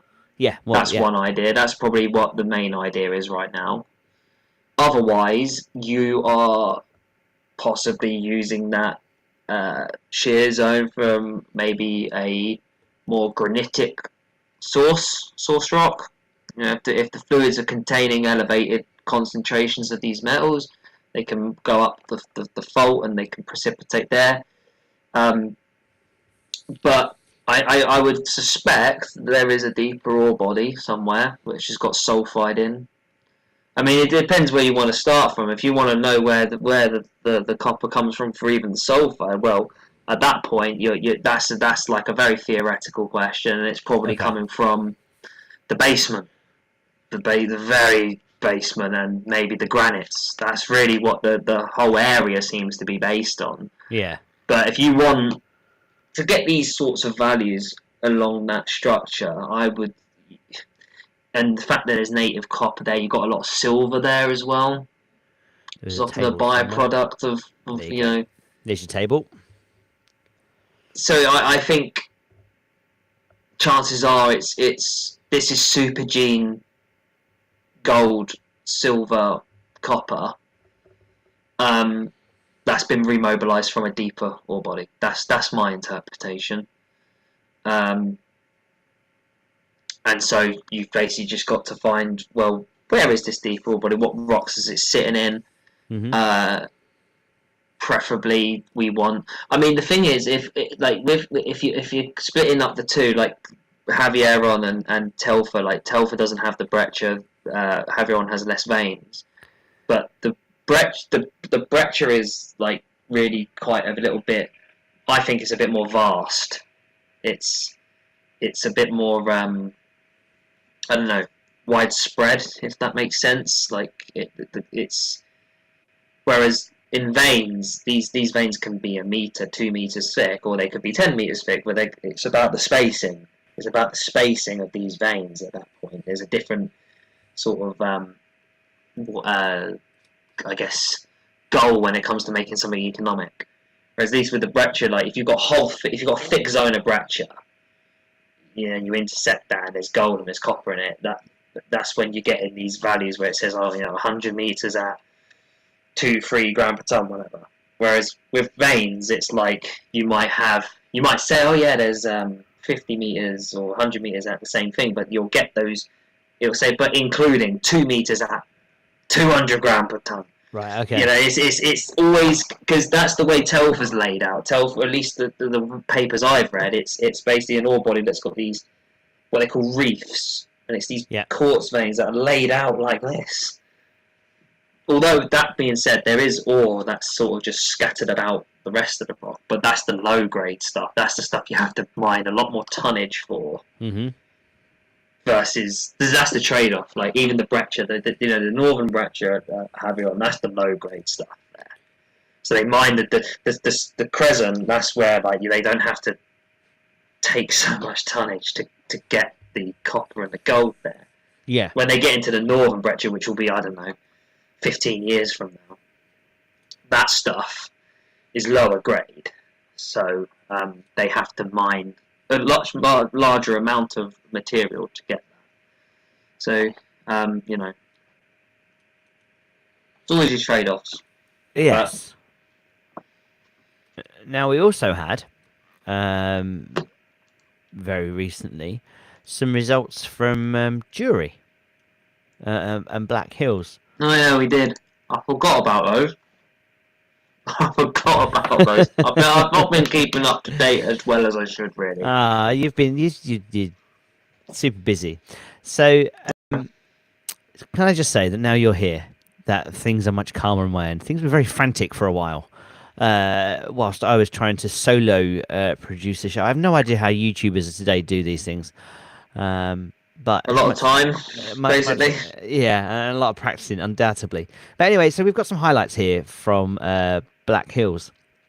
And they're turning up not massive amounts of gold, but they are finding gold and strong bismuth associations in Black Hills. Just wondered if you wanted to talk through any of your thoughts. Let me know if you want to see something that would help with the table help. I don't know what. Just kind of, I forgot. Do you know what? It's been. I remember reading this. I do remember reading this, but I can't remember all of the details. Let me read it to you, and then we'll grab your thoughts. So, throughout the Patterson region, bismuth has been identified as an important economic gold-copper mineralization pathfinder element, including Greatland's Havieron deposit and Winu. Drilling Black Hills Rotary Drill 4, they intersected highly anonymous bismuth multi-element chemistry strongly associated with the higher grade gold intersections, with values in anomalous gold zones consistent of greater than 10 parts per million bismuth and up to 253 parts per million. It's in table 1. So they've got like 4 meters at 0.42 grams per ton, 6 meters at 0.15, 3 meters. I love there's a very, like, that 6 meter at 0.15 from 38. I don't know if that's a typo, but all the others are in the hundreds of meters, and then that's just chilling there at 38 meters. Just there at almost. I don't know if that's a typo, but because it could be 380 or something like that. But if it isn't, then that's what I'm talking about, right? So you know when I talk about like supergene and remobilization, there's no like that would scream of it. That's got to have been moved. Or at that level, even that deep down, it could even be like very, very minor, like you know the stuff they call placer gold. It's basically just nuggets. Mm-hmm. But even if you're finding a nugget, you're going to get better than that. So it's probably been moved. But when you look at this image of Black Hills, I mean it's there's no cover, is there? It's at the rock formation is at surface. Yeah, it's good because if they can, I mean, if they go a bit further, sort of like north, maybe, I guess they might even find some exposure at the surface. That would be nice. Yeah, that'd be nice. It's always good to have the stuff right at your fingertips. The strong bismuth tenor of results at Black Hills Rotary Drill 4 is particularly encouraging, given that Havieron is strongly demarcated by a bismuth halo. There is a strong direct link between bismuth and gold in the ore system. The high bismuth and 20 to 100 ppb AU zones gold part per billion gold zones in Black Hills indicate significant mineralizing fluids. The aim of follow-up work will be to identify both a vector to the core of the system and a viable trap site, both of which should be identified and will likely have higher and possibly economic concentrations of gold. Is the black? Do you know what? I forget where the Black Hills area is. It's north of Havieron, isn't it? Yeah, northwest of Havieron. It sits just above Scallywag. In fact, when you look at this area here, the Scallywag ones are just underneath it, like they're to the south. Okay, they're almost due south of it. Okay, I think I can see it on that little mini map. They've got like a little box in that top left sort of zone. Yeah. And then the Patterson Range East is like much further sort of north. Yeah, so, I can see there's the little box. They've got a box. That's where it is. That's okay. it. So, but and then yes, the Scallywag is like right underneath on this. Yeah, they're where sort of just them all up. A bit underneath. Yeah. Okay. Fair Whereas enough. originally they were excited all about this area, weren't they? Like this whole that's what they were looking at, and that's what we all got excited about. But actually, this is where they've Yeah, there's a bit of a barren gap, it seems, between Havieron and sort of where we're going up to the northwest. So yeah, I mean, similar stuff. You got high bismuth, got some gold, and then I imagine depending on what they present, there's probably other elements. And then they sort of drilling it. So Tama and A9, they were the two. Upper Patterson Range East. So Tama's there on the left. Yeah. Where's A9? Can't Up see here. it. Oh, okay. And that's in the Patterson Range East area. Yes. Okay. A long way. And they're to the north. getting, and they give a bit more detail actually. I noticed they give you some minerals if you go up. They say they've got a granitoid intrusive suite of rocks. Okay, yeah, that's proper geology terminology going on here. How's that for a phrase? Cave feldspar rich apoplectic dikes. Yeah, I've studied those. We do a field trip. You can go and find them down at Cornwall. Oh, okay. You go to Cornwall, you'll find apoplectic dikes cutting through the granite. Often not necessarily full of K-spar though. Normally they're full of the different feldspar, but either way, they're there. Minor zones of shearing, alteration, geochemical enrichment, noted in minor K. It's interesting because it looks like, you know, they've intersected what they would consider to be a major source rock in the region. You know, that's really what's key. So, and you know, because not all of the granites are known about in this area. That's for sure. Like you've got the major ones mapped on like the general geology maps, and then some of the ones that have been intersected by, well, here. Also, I think there was some intersected by Artemis ages ago. And they also had some seismic where they interpret that there's a deep lying granitic body. So that not all of them are known about. So it's quite good that you've got an intersection here of that. But it didn't look like there was anything like there in terms of your gold and your copper, right? I didn't. When was this dated, by the way? That announcement. Jury was February the 2nd. Oh, hello! I found it. I was looking on the first page, didn't see it. So yeah, they actually mentioned in highlights they've got these what they call bimodal intrusive granites. And I've just been sent a message to say they have landed, but I'm just going to show you this first. Yeah, so you've got your bullseye targets. Bamps has just sent me this. And you've got, so Black Hills is right up the top. There's the Swan target, which they're going to probably follow up on. And then, yeah, Black Hills South.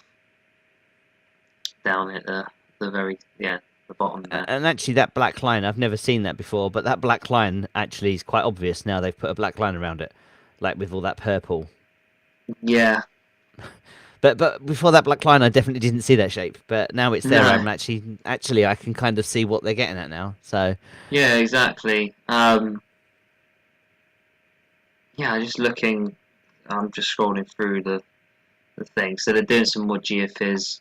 It's always good to do more geophys. You've got the funding for it. Indeed. Yeah. Okay, so they know what granites are there. They've got like. They talk about bimodal. Incidentally, they don't actually. It's funny because they talk about these granites, but when you say bimodal, right, what it really means, well, at least the way it means to me, and is the way I've kind of interpreted it, is that so granites are they're like on one end of the spectrum in terms of like your igneous rocks, And then at the other end of the spectrum, you've got these what we call mafic rocks, right? These are like what you see coming out of volcanoes as lava flows. Okay. That's the other end. And really what we're talking about is how much silicon is in that rock. So granite's very high silica, basalts and lava rocks, they're kind of low in silica. When they say bimodal intrusives, what that means to me is you've got both types. Okay? You've got some granitic stuff, and then you've also got, for example, the dolerite dike, that would be a more mafic intrusive. So you've got, and we know that, so we know there's bimodal intrusives in the area because we've got dolerite dikes and we've got granites in the area of the Patterson. So they're saying they've intersected bimodal. That means they've got both there. They found probably something that's similar to the dolerite dike. And then they've got the biotite rich granodiorite, what they call the granodiorite. You can, if you really care, you can Google these names. You'll find these triangles and classification diagrams that will sort of show you where it sits. Now we're crashing the server on standard in standard fashion as we're all trying to access the same document. I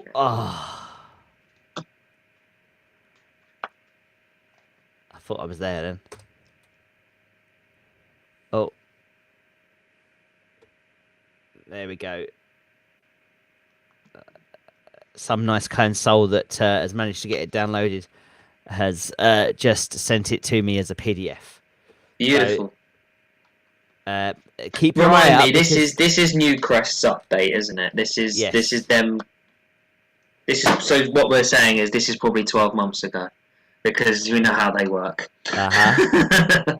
We know how they work. Although then again, we all know there's a little bit of a bidding situation going on. Maybe this is literally yesterday's stuff because they want to show it off.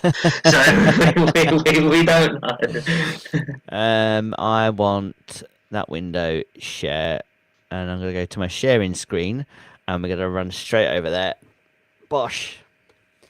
So we have to remember, as always, that we have had some of these results up, and I've loaded this one up, and it's actually the other one, as always. I can see it a bit better now. I didn't realise there was a full screen button down the bottom here. It's the exploration report that we really want. This is them talking about, well, look how much gold we've got out of all these other projects. I guess some of this is sometimes relevant. Depends on what you want to take from it. You know, this is them. You can kind of read into. So I've got 2 paragraphs. I'll let you read that, and I'll go and get the exploration report set up. If you want to read that to everybody.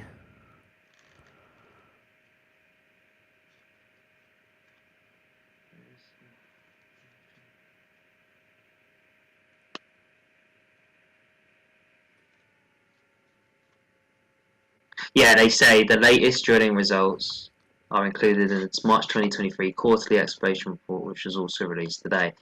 It says the exploration decline continued during the quarter with 2,025 meters complete as of the 19th of April.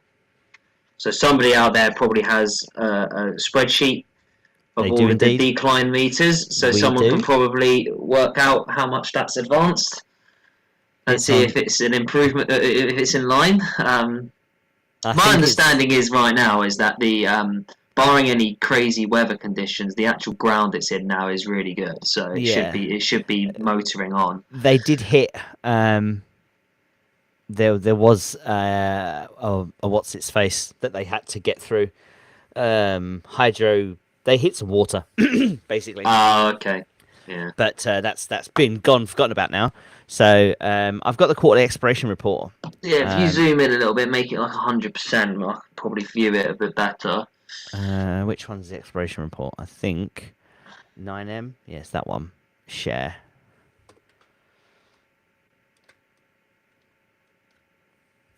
So Red Chris is what they've gone with. Yeah, that always takes front and center for them.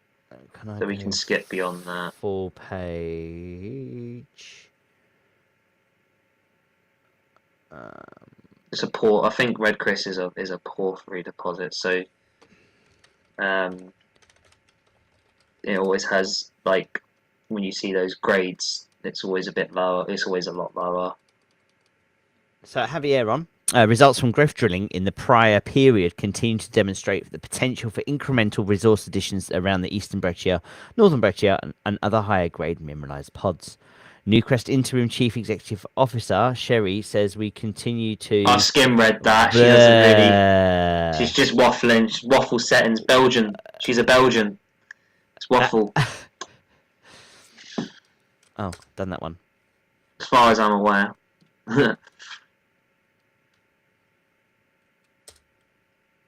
Yeah. There'll be like a whole section on Havieron, won't there? Oh my god, this is painful. Yeah, I knew Red Chris was a porphyry. It just said it there. Here we are. There was the page. I just sort of flashed by. Here she is. This is it. So, 9,764 meters of drilling from 8 holes with up to 3 rigs operational. So it really has slowed down, including 7 infill drill holes with the current Crescent inferred resource, which are not included in this report. New assay results are reported from 8 holes. 3 holes returned significant assays in excess of 50 grams meters of gold. Extensions of the Eastern Breccia, incorporating definition of identified internal higher grade zones, reported for 2, and in the Northern Breccia at depth between the current Northern Breccia resource and Eastern Breccia resource. Isn't that like the gap zone they call it? Yeah. Or the link zone, I don't know what it is. I think link it rings a bell. Yeah. The Eastern Breccia is developed below the 4,100 RL with a footprint of over 500 meters in strike, up to 200 meters in width, and over 250 meters in vertical extent.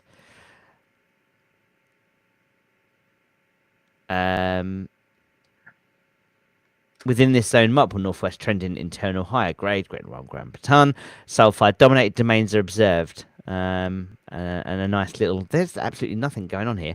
31.1 meters at 4.9 grams per ton is as much as they're happy to write home about. The Northern Breccia has got 22 They also meters. got 57 at 2.1. Oh, that's a little bit shallower. Yeah. At 1262.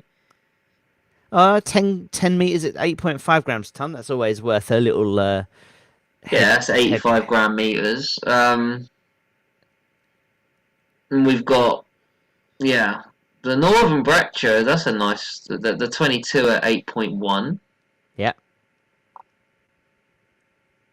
From 1,287 meters, and then a nice little 29.9 meters at 3.9 grams per ton. I don't know why they're pointing the 0.01% copper.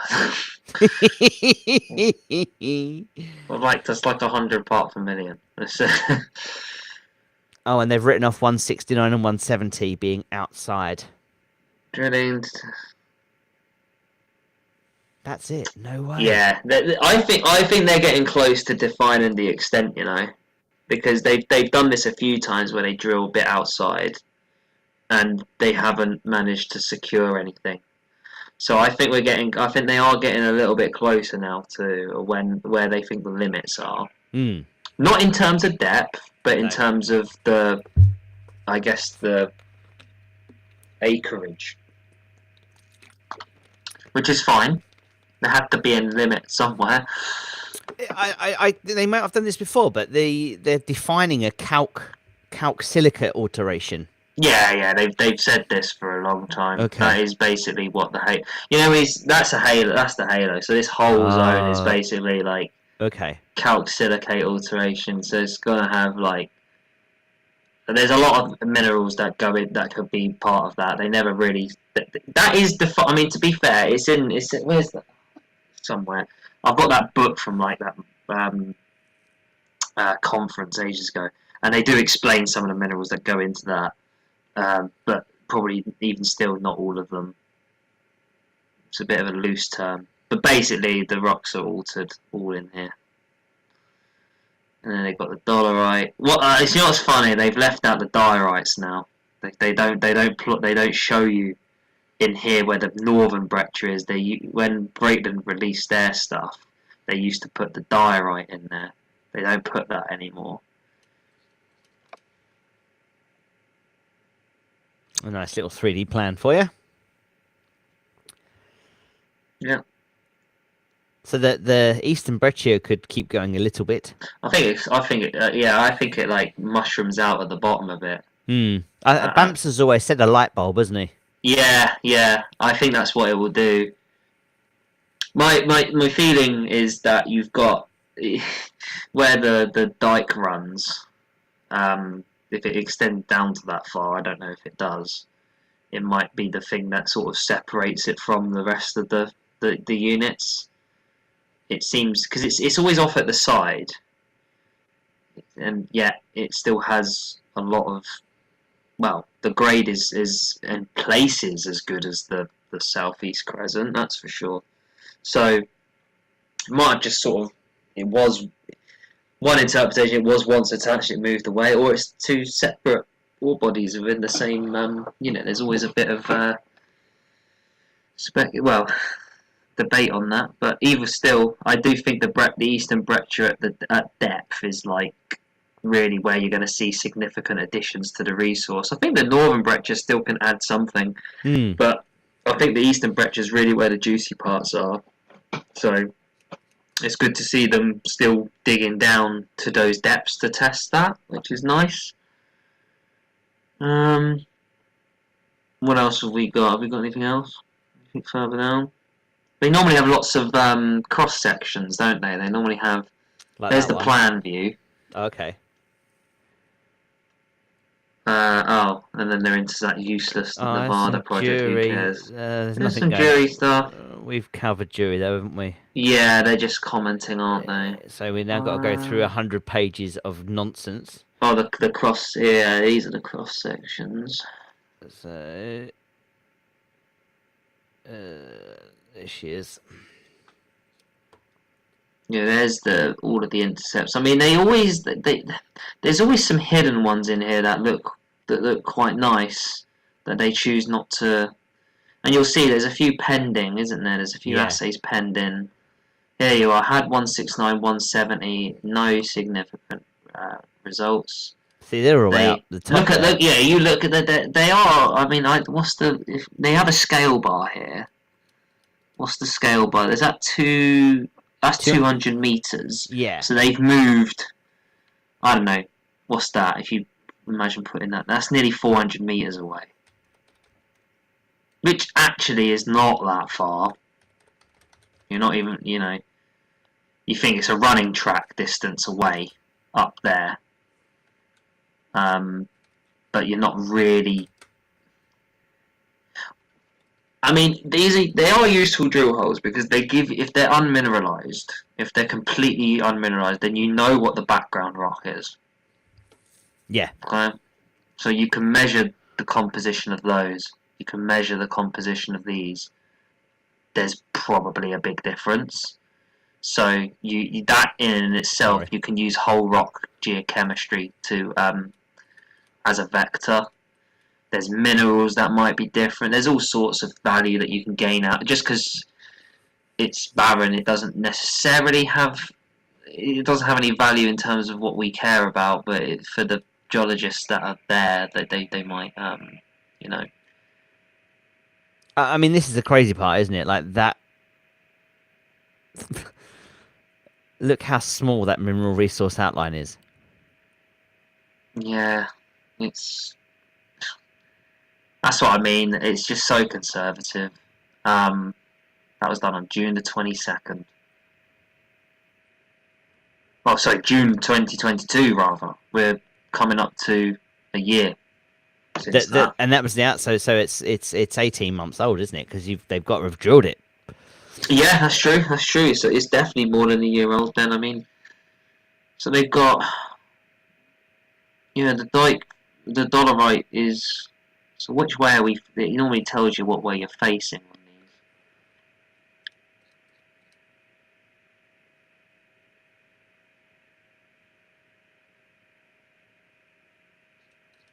these. I got a question in to ask you. It doesn't actually say what way we're looking. It's a general cross section. Probably looking north then. Oh, we're looking northwest. It does say. Okay, I can't see it, but okay. It's in brackets. It's on Right, the first okay. line. Anyway, doesn't matter. Oh, I say, look, looking northwest. Yeah. So yeah, I mean, the dolerite dike it runs on the outside, so we won't worry about what I said earlier. The dolerite dike does not have anything to do with the well, it might have something to do with it, but it's not really it's not separating the because this is the it's mapping the cemented breccia. So that shape there is determining this shape here, sort of thing. Yeah, it's on. I mean, at least the way they're viewing it, everything's on this side of the dike. But I think there's a view that I can't remember which diagram it is where you see the eastern breccia. I think it is on the other side. Could be wrong. Anyway, doesn't matter. So here's another Cemented breccia, crackle breccia. But again, look how small that resource is. I find it's funny because they there's more than they've defined other breccias. If the best presentation to watch for a lot of the geology stuff is actually Damien Stevens' one. You can find it from, I think he did it for the Australian Geology Society. He did it for. Because he actually there's some slides in that go over way more detail with the breccias and these different rock units that are there. That isn't published anywhere else actually, so it's a good video to watch.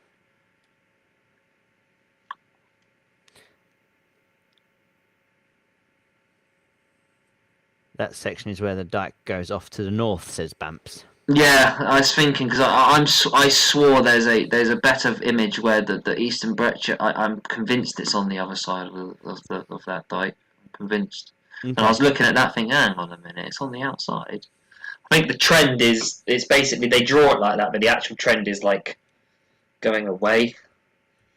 Yeah, anyway, doesn't matter. It's Okay. irrelevant. So the growth program's now finished, and then we're moving over to infill, with 3 rigs continuing into the June quarter.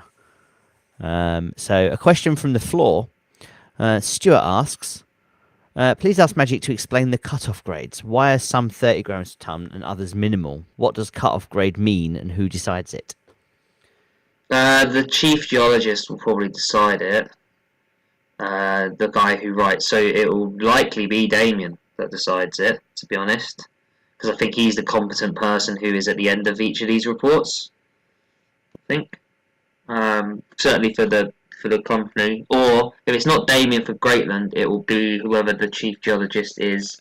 So Francis McCorderdale, he's the general manager. It's probably him. He's probably instructed the team on the ground to apply this cutoff.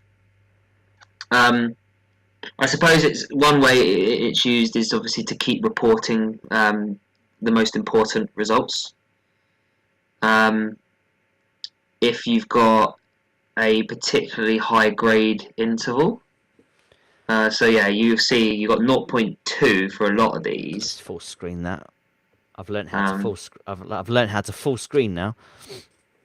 So we've got 0.2, then the 30 gram per tonne cutoff is usually they up it for the higher grade material to better represent it. Because if you had and to not skew it, because if you applied a 0.2 to some of these really high grade, then it would probably be accused of grade smearing. But I see a lot of variation between companies what they use as cutoff. To be honest, Okay. there is variation depending on who's writing it. So I don't think there's an agreed upon standard necessarily.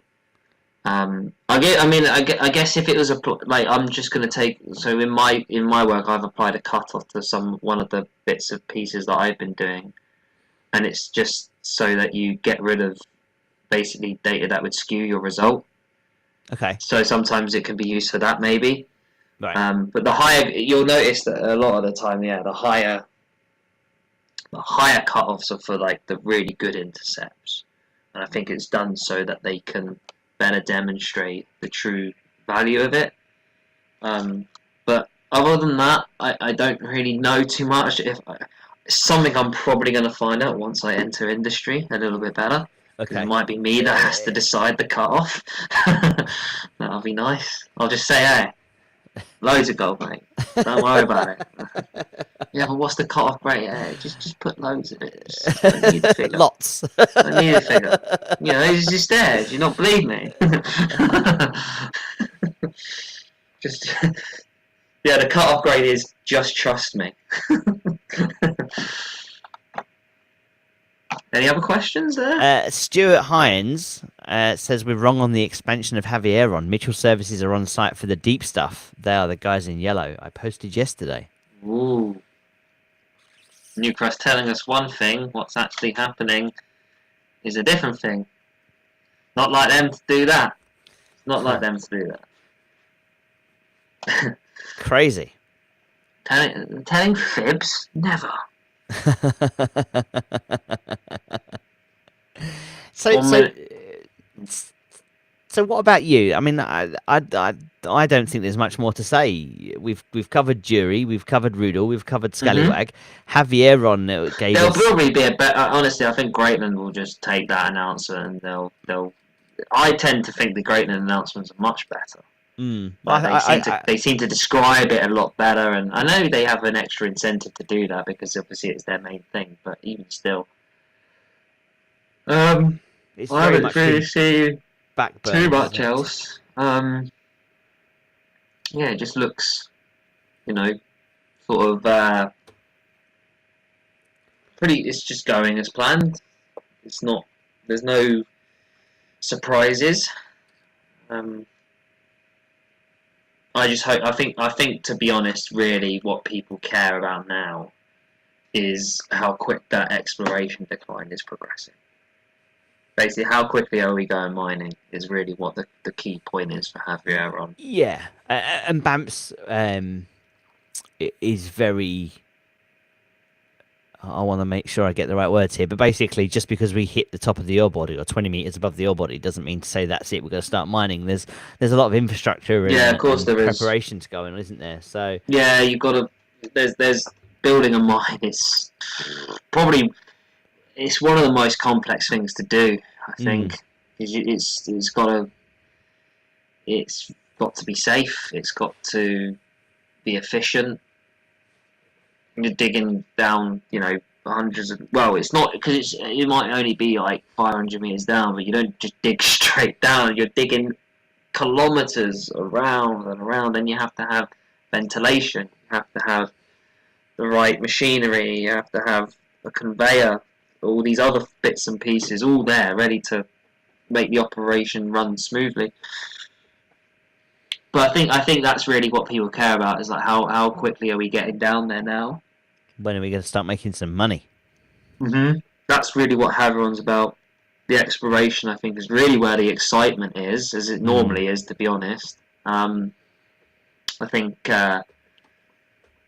more results that come out of Scallywag and the Juri area is really what people will probably... if there's going to be a bit of hype that comes back into the stock, I think that will be where it comes from.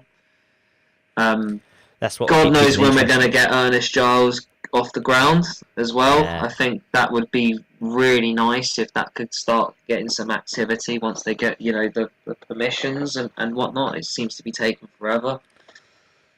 But we know the thing is with that one is that that one's not completely virgin ground, because they've been there and they've done work before years ago. That indicates that's got potential. So that one is not. That one is got some. I guess you could call it. It's got a little bit behind it. Yeah. But that one I'm excited for, because I think it's a different area. It's everything is pretty much in the Patterson. I mean, we might as well forget about the Tasmanian assets. You might as well forget about the others, because I don't think they're going to be doing anything on them for this year. We've offloaded the Tasmanian assets. Well, there you go. This is what I mean. I haven't been keeping us today. They're gone. Forget about them.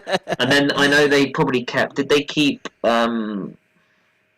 Is it Bromus? Bromus and They've kept them. Panorama. We've got. All right, those, so yeah. they'll probably do something with them at some point. And we're still collecting as well. We're still picking up tenements. Ground. Yeah, tenements, so where you've got Black Hills, we've actually got the tenement directly to the north of that.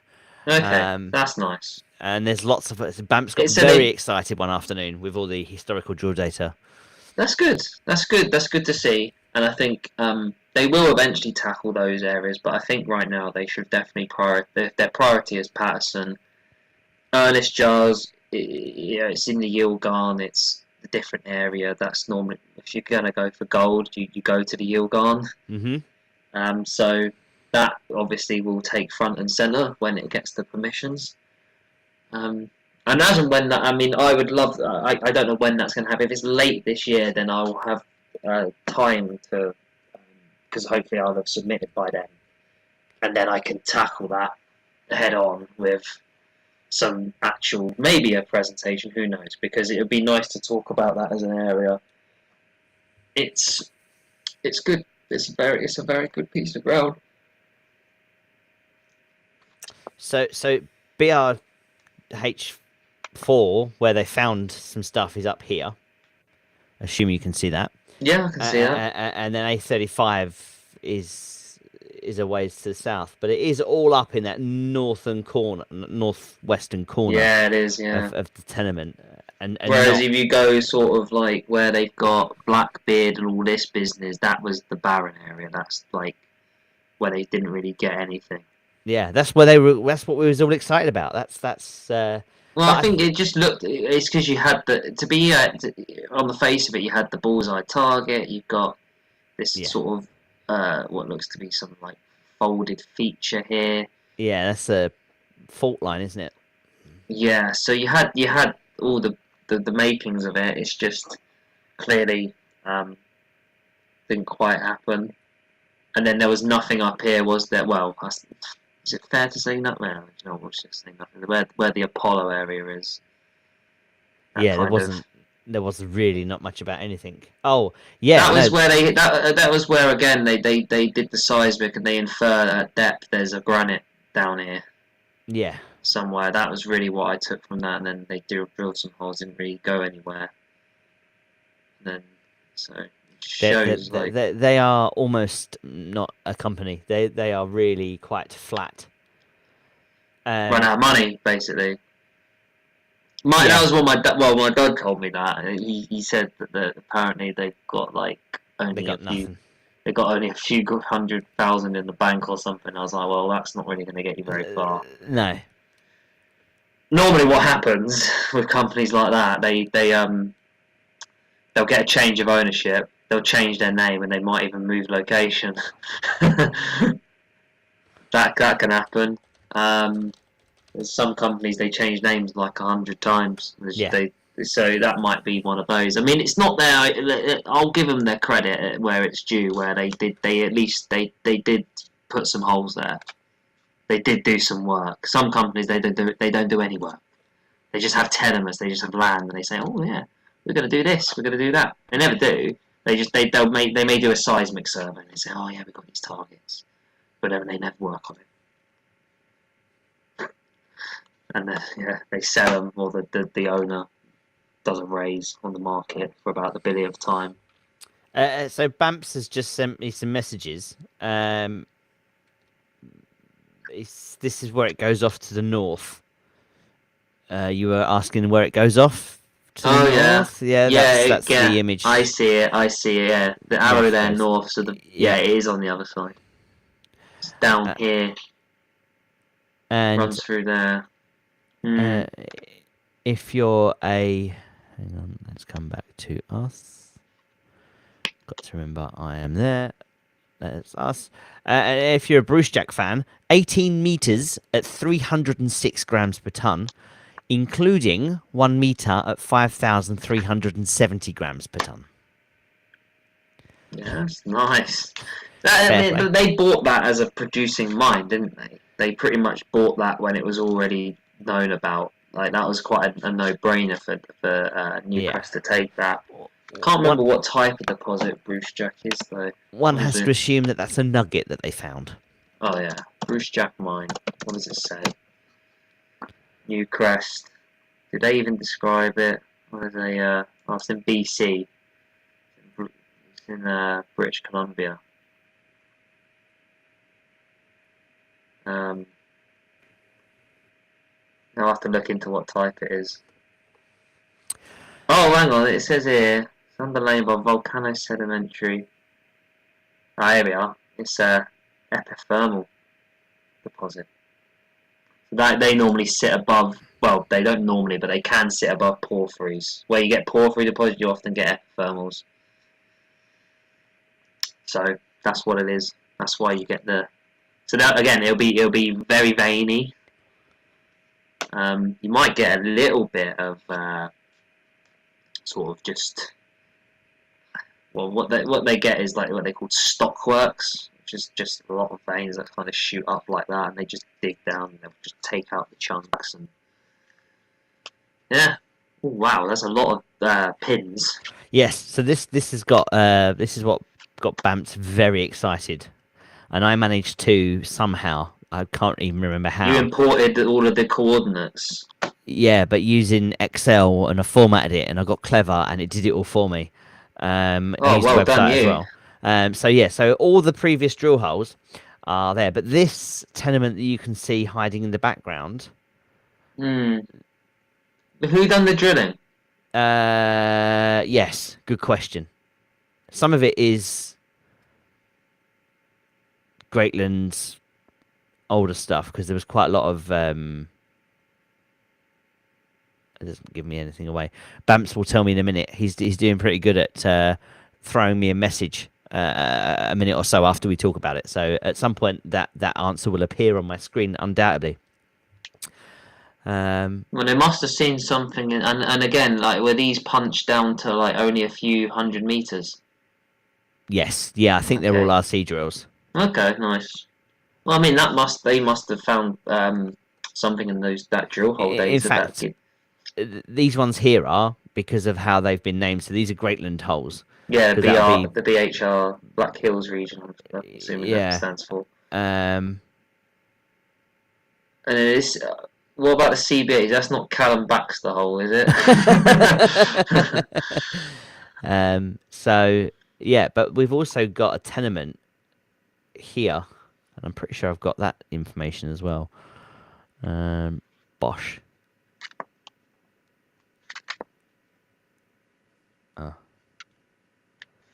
Oh, okay.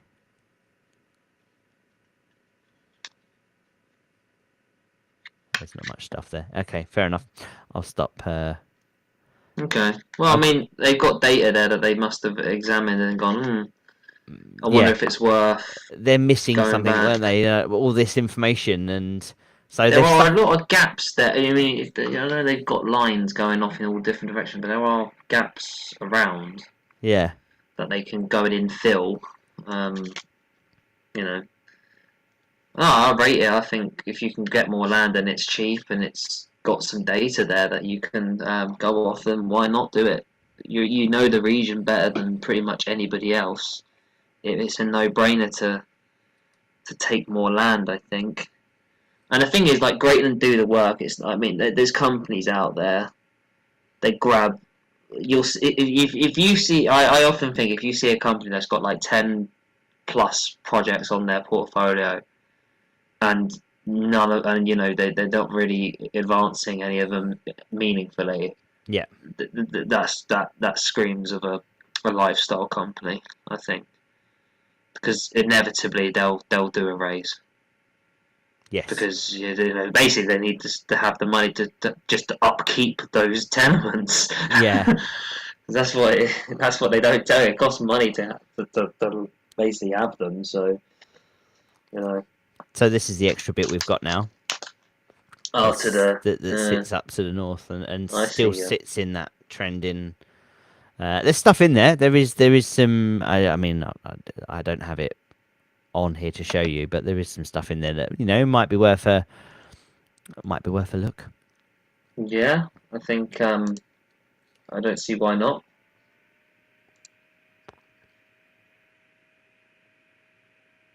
Yeah, I was So just reading some. You know, I haven't been on YouTube, and I was just seeing, just looking at your chat in the YouTube chat. You've got still got 103 people watching, according I to know, what a the bunch of crazy. Well, you see, we've got Newcrest are doing a web presentation tonight at 1 o'clock. So I am going to wrap this up so I can go and get myself a cup of tea and a bite to eat shortly. But Sherry's doing a web presentation, and it's the first time they've ever done a quarterly web presentation. So there's some speculation as to is she going to drop a bombshell? I don't think she's going to, having just quickly glanced through what they've released. But you never know what Q&A excitement might happen, because she made a complete muck up of it last time. Oh, was that the Fox News interview or something? Oh no, that was after. What So did she do? she did the end of year presentation, and she just completely just stopped talking. Just stopped talking. Just stopped Well, talking. she crumbled. Yeah, it really wasn't good. It really wasn't good. Oh no. So Well, and to then that be Fox News fair, presentation. if I give her some backup, do you remember all those months ago when Sean first took over, and his first presentation was that late night one on LSE, and it was done like in his basement, pre-recorded. Yeah. It was, you know what I mean? Like, Yeah. if Yeah. you get, sometimes you have to have a shocker to get better. Yeah. Absolutely. So maybe that's what will happen with her. Who Well, knows? and that's it at the end of the day. I mean, she's not necessarily, if she's not done that kind of thing before. I mean, I've made a complete hash of the first 50 minutes of this show. And if you're not used to it, people are asking you questions. You got to think on your feet. You got to come up with the answer. Know what you're saying is not going to get anybody in trouble. Yeah, exactly. Yeah, Stuart was saying that those data points, those pins, they weren't all drills. It might be rock chip samples mixed with drilling. Oh, fair play. And if that's the case, then even more reason to kind of put some more drill holes there. If the rock chips were good, I presume they are. Off ball, would I buy back some of the Patterson tenements, i.e. Goliath? I think we've got a lot to work with at the minute, so I probably wouldn't. Especially seeing where that was sat was kind of where a lot of the more barren areas were. So I think it'd be a little bit speculative to go back there. I think now we've got some tangible targets and geochemistry to chase up on. I think we spend our money there. That's what I would do. It's not an awful idea. It's just, I think, if you've got some progress going in one direction, you should carry on with that. Yeah. And then Stuart was confirming, Archie and Greenstones. That's the Yilgarn area. So what are your next steps, Magic, for you? What happens once your PhD is done? I'm desperate to just get straight into industry. I mean, I went to Minds and Money in London, which was in November last year. Got loads of business cards. It seems very much a case of who you know if you want to get a good job in geology. You've got to know stuff. Having a PhD to my name. To be honest, having the PhD to your name, it's highly doubtful that anybody is going to read that whole document, because it will be long, and to be honest, it's something they probably won't care about. What they care about is the skills you've got. Yeah. Are you a good team member? And I think geologists are generally, the working professionals I've met are pretty sociable for scientists, I'd say. So you've got to have good people skills and good communication. Yeah. So I think I tick a lot of boxes. I would say I don't mean to blow my own trumpet, but I think I can fit. I think I fit the industry geologist so much more than the academic geologist. Yeah.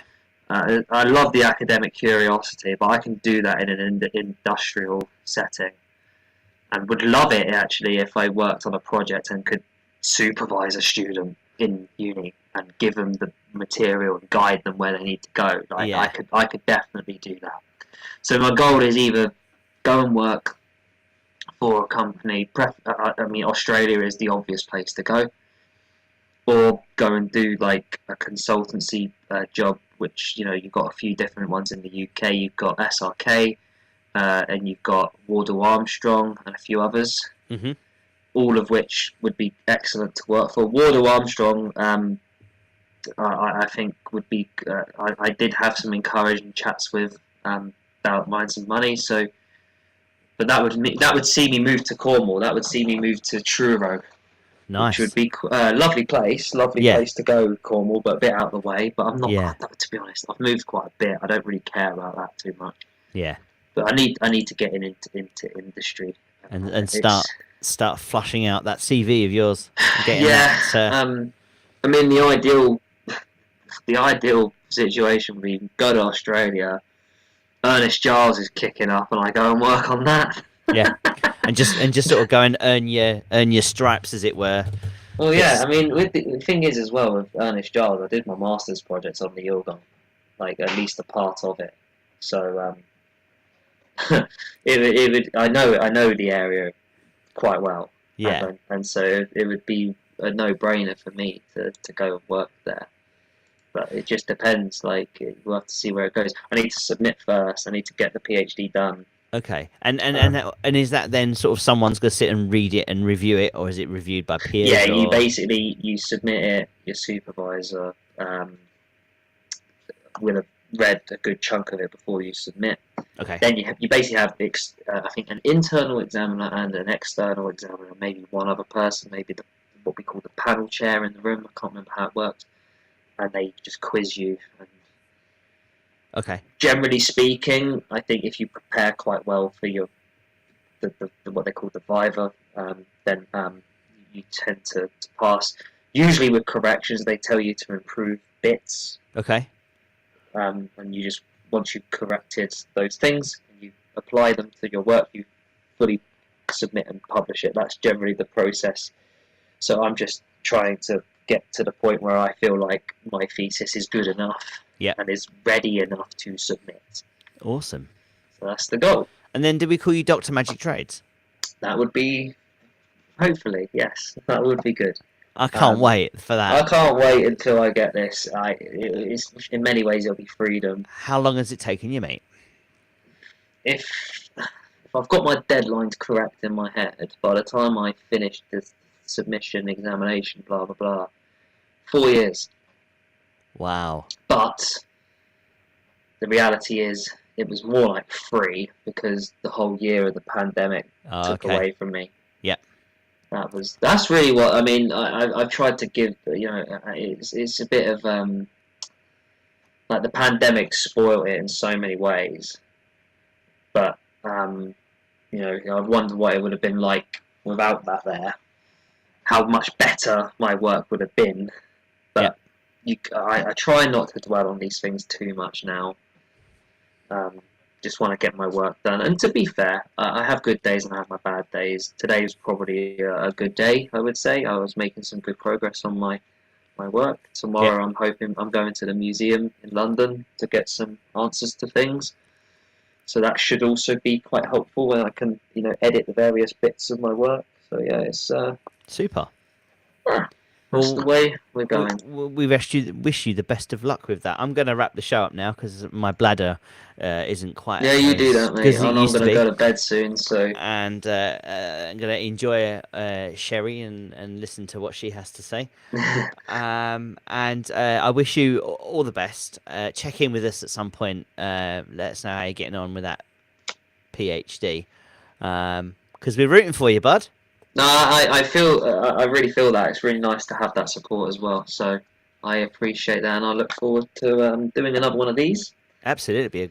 Glad to have you along. And next time there's a bloody meeting in London, you've got to come in person. Do you know what? I've been to one. I was there in September, but I do want to. Is that the one I wasn't at? That's the one you wasn't at. I was actually going to. It was the one where the stag meet was going on, and Oh, Sean yeah. said, "I'm coming to London on the day of the stag meet." So I was already booked for it. So I was like, "Well, okay, I guess I'm going to London then." And I still stayed in Godalming because that's where my hotel was. But no, it was good. So I do want to come back over and try and get back over. It just doesn't give me enough notice. That's the problem. To get to London isn't always that easy. No, it's not as easy for you as it is for others. No, So not everyone knows where I am. So, but I have to fly over in. Yes, I know. So, yeah, I'm speaking to Sean first thing tomorrow morning. So I've got an interview set up with him, Good luck with that. and I will. Those results the same as Greatlands in March. Oh, Bams has just said they've not reported anything new. They've just reported what we've reported. That's interesting. Oh, well, there you go. Then. Anyway, and there was Classic something else. Newcrest. Classic Newcrest. There was something else I was going to say as well as I was wrapping it up. Oh no! What would be really awesome? What I'd love to do is get you in here with someone like Alistair or Callum. Oh, I'd be so good. And just let you, and I would just say like, say something, and then I'm just gonna sit back. I've only met Callum the once. Okay, but he's a nice guy. I think listening to two geologists just get stuck into it as a conversation. Your interview with him when he was on his boat was excellent. I loved that one. So yeah, I mean, the perfect thing for me now is if I could speak to anyone, it would probably be if Sean can deliver on what he said last time, which was. If you could get Damien to come over, that'd be perfect. Yeah, then you can really, Yeah. He's quite economical with his, well, rather not economical, that's the wrong word. He's quite good at giving answers. I have got some answers from him to my email. Okay, so you have had conversations. Yeah, with I've had Damien. I've had some previous. The most recent, it was about three days ago, I think it was. Oh, okay. He got back, so. That's cool though. Like not as a shareholder, but equally as a geologist. As a geo, what I might do great. is if I can summarise somewhat of what he said, I might, within reason, I can share that. I might be able to share some of it on LSC. Who knows? Especially as he's your future, it could be a future employer. You don't want to future boss. Okay, I legs across.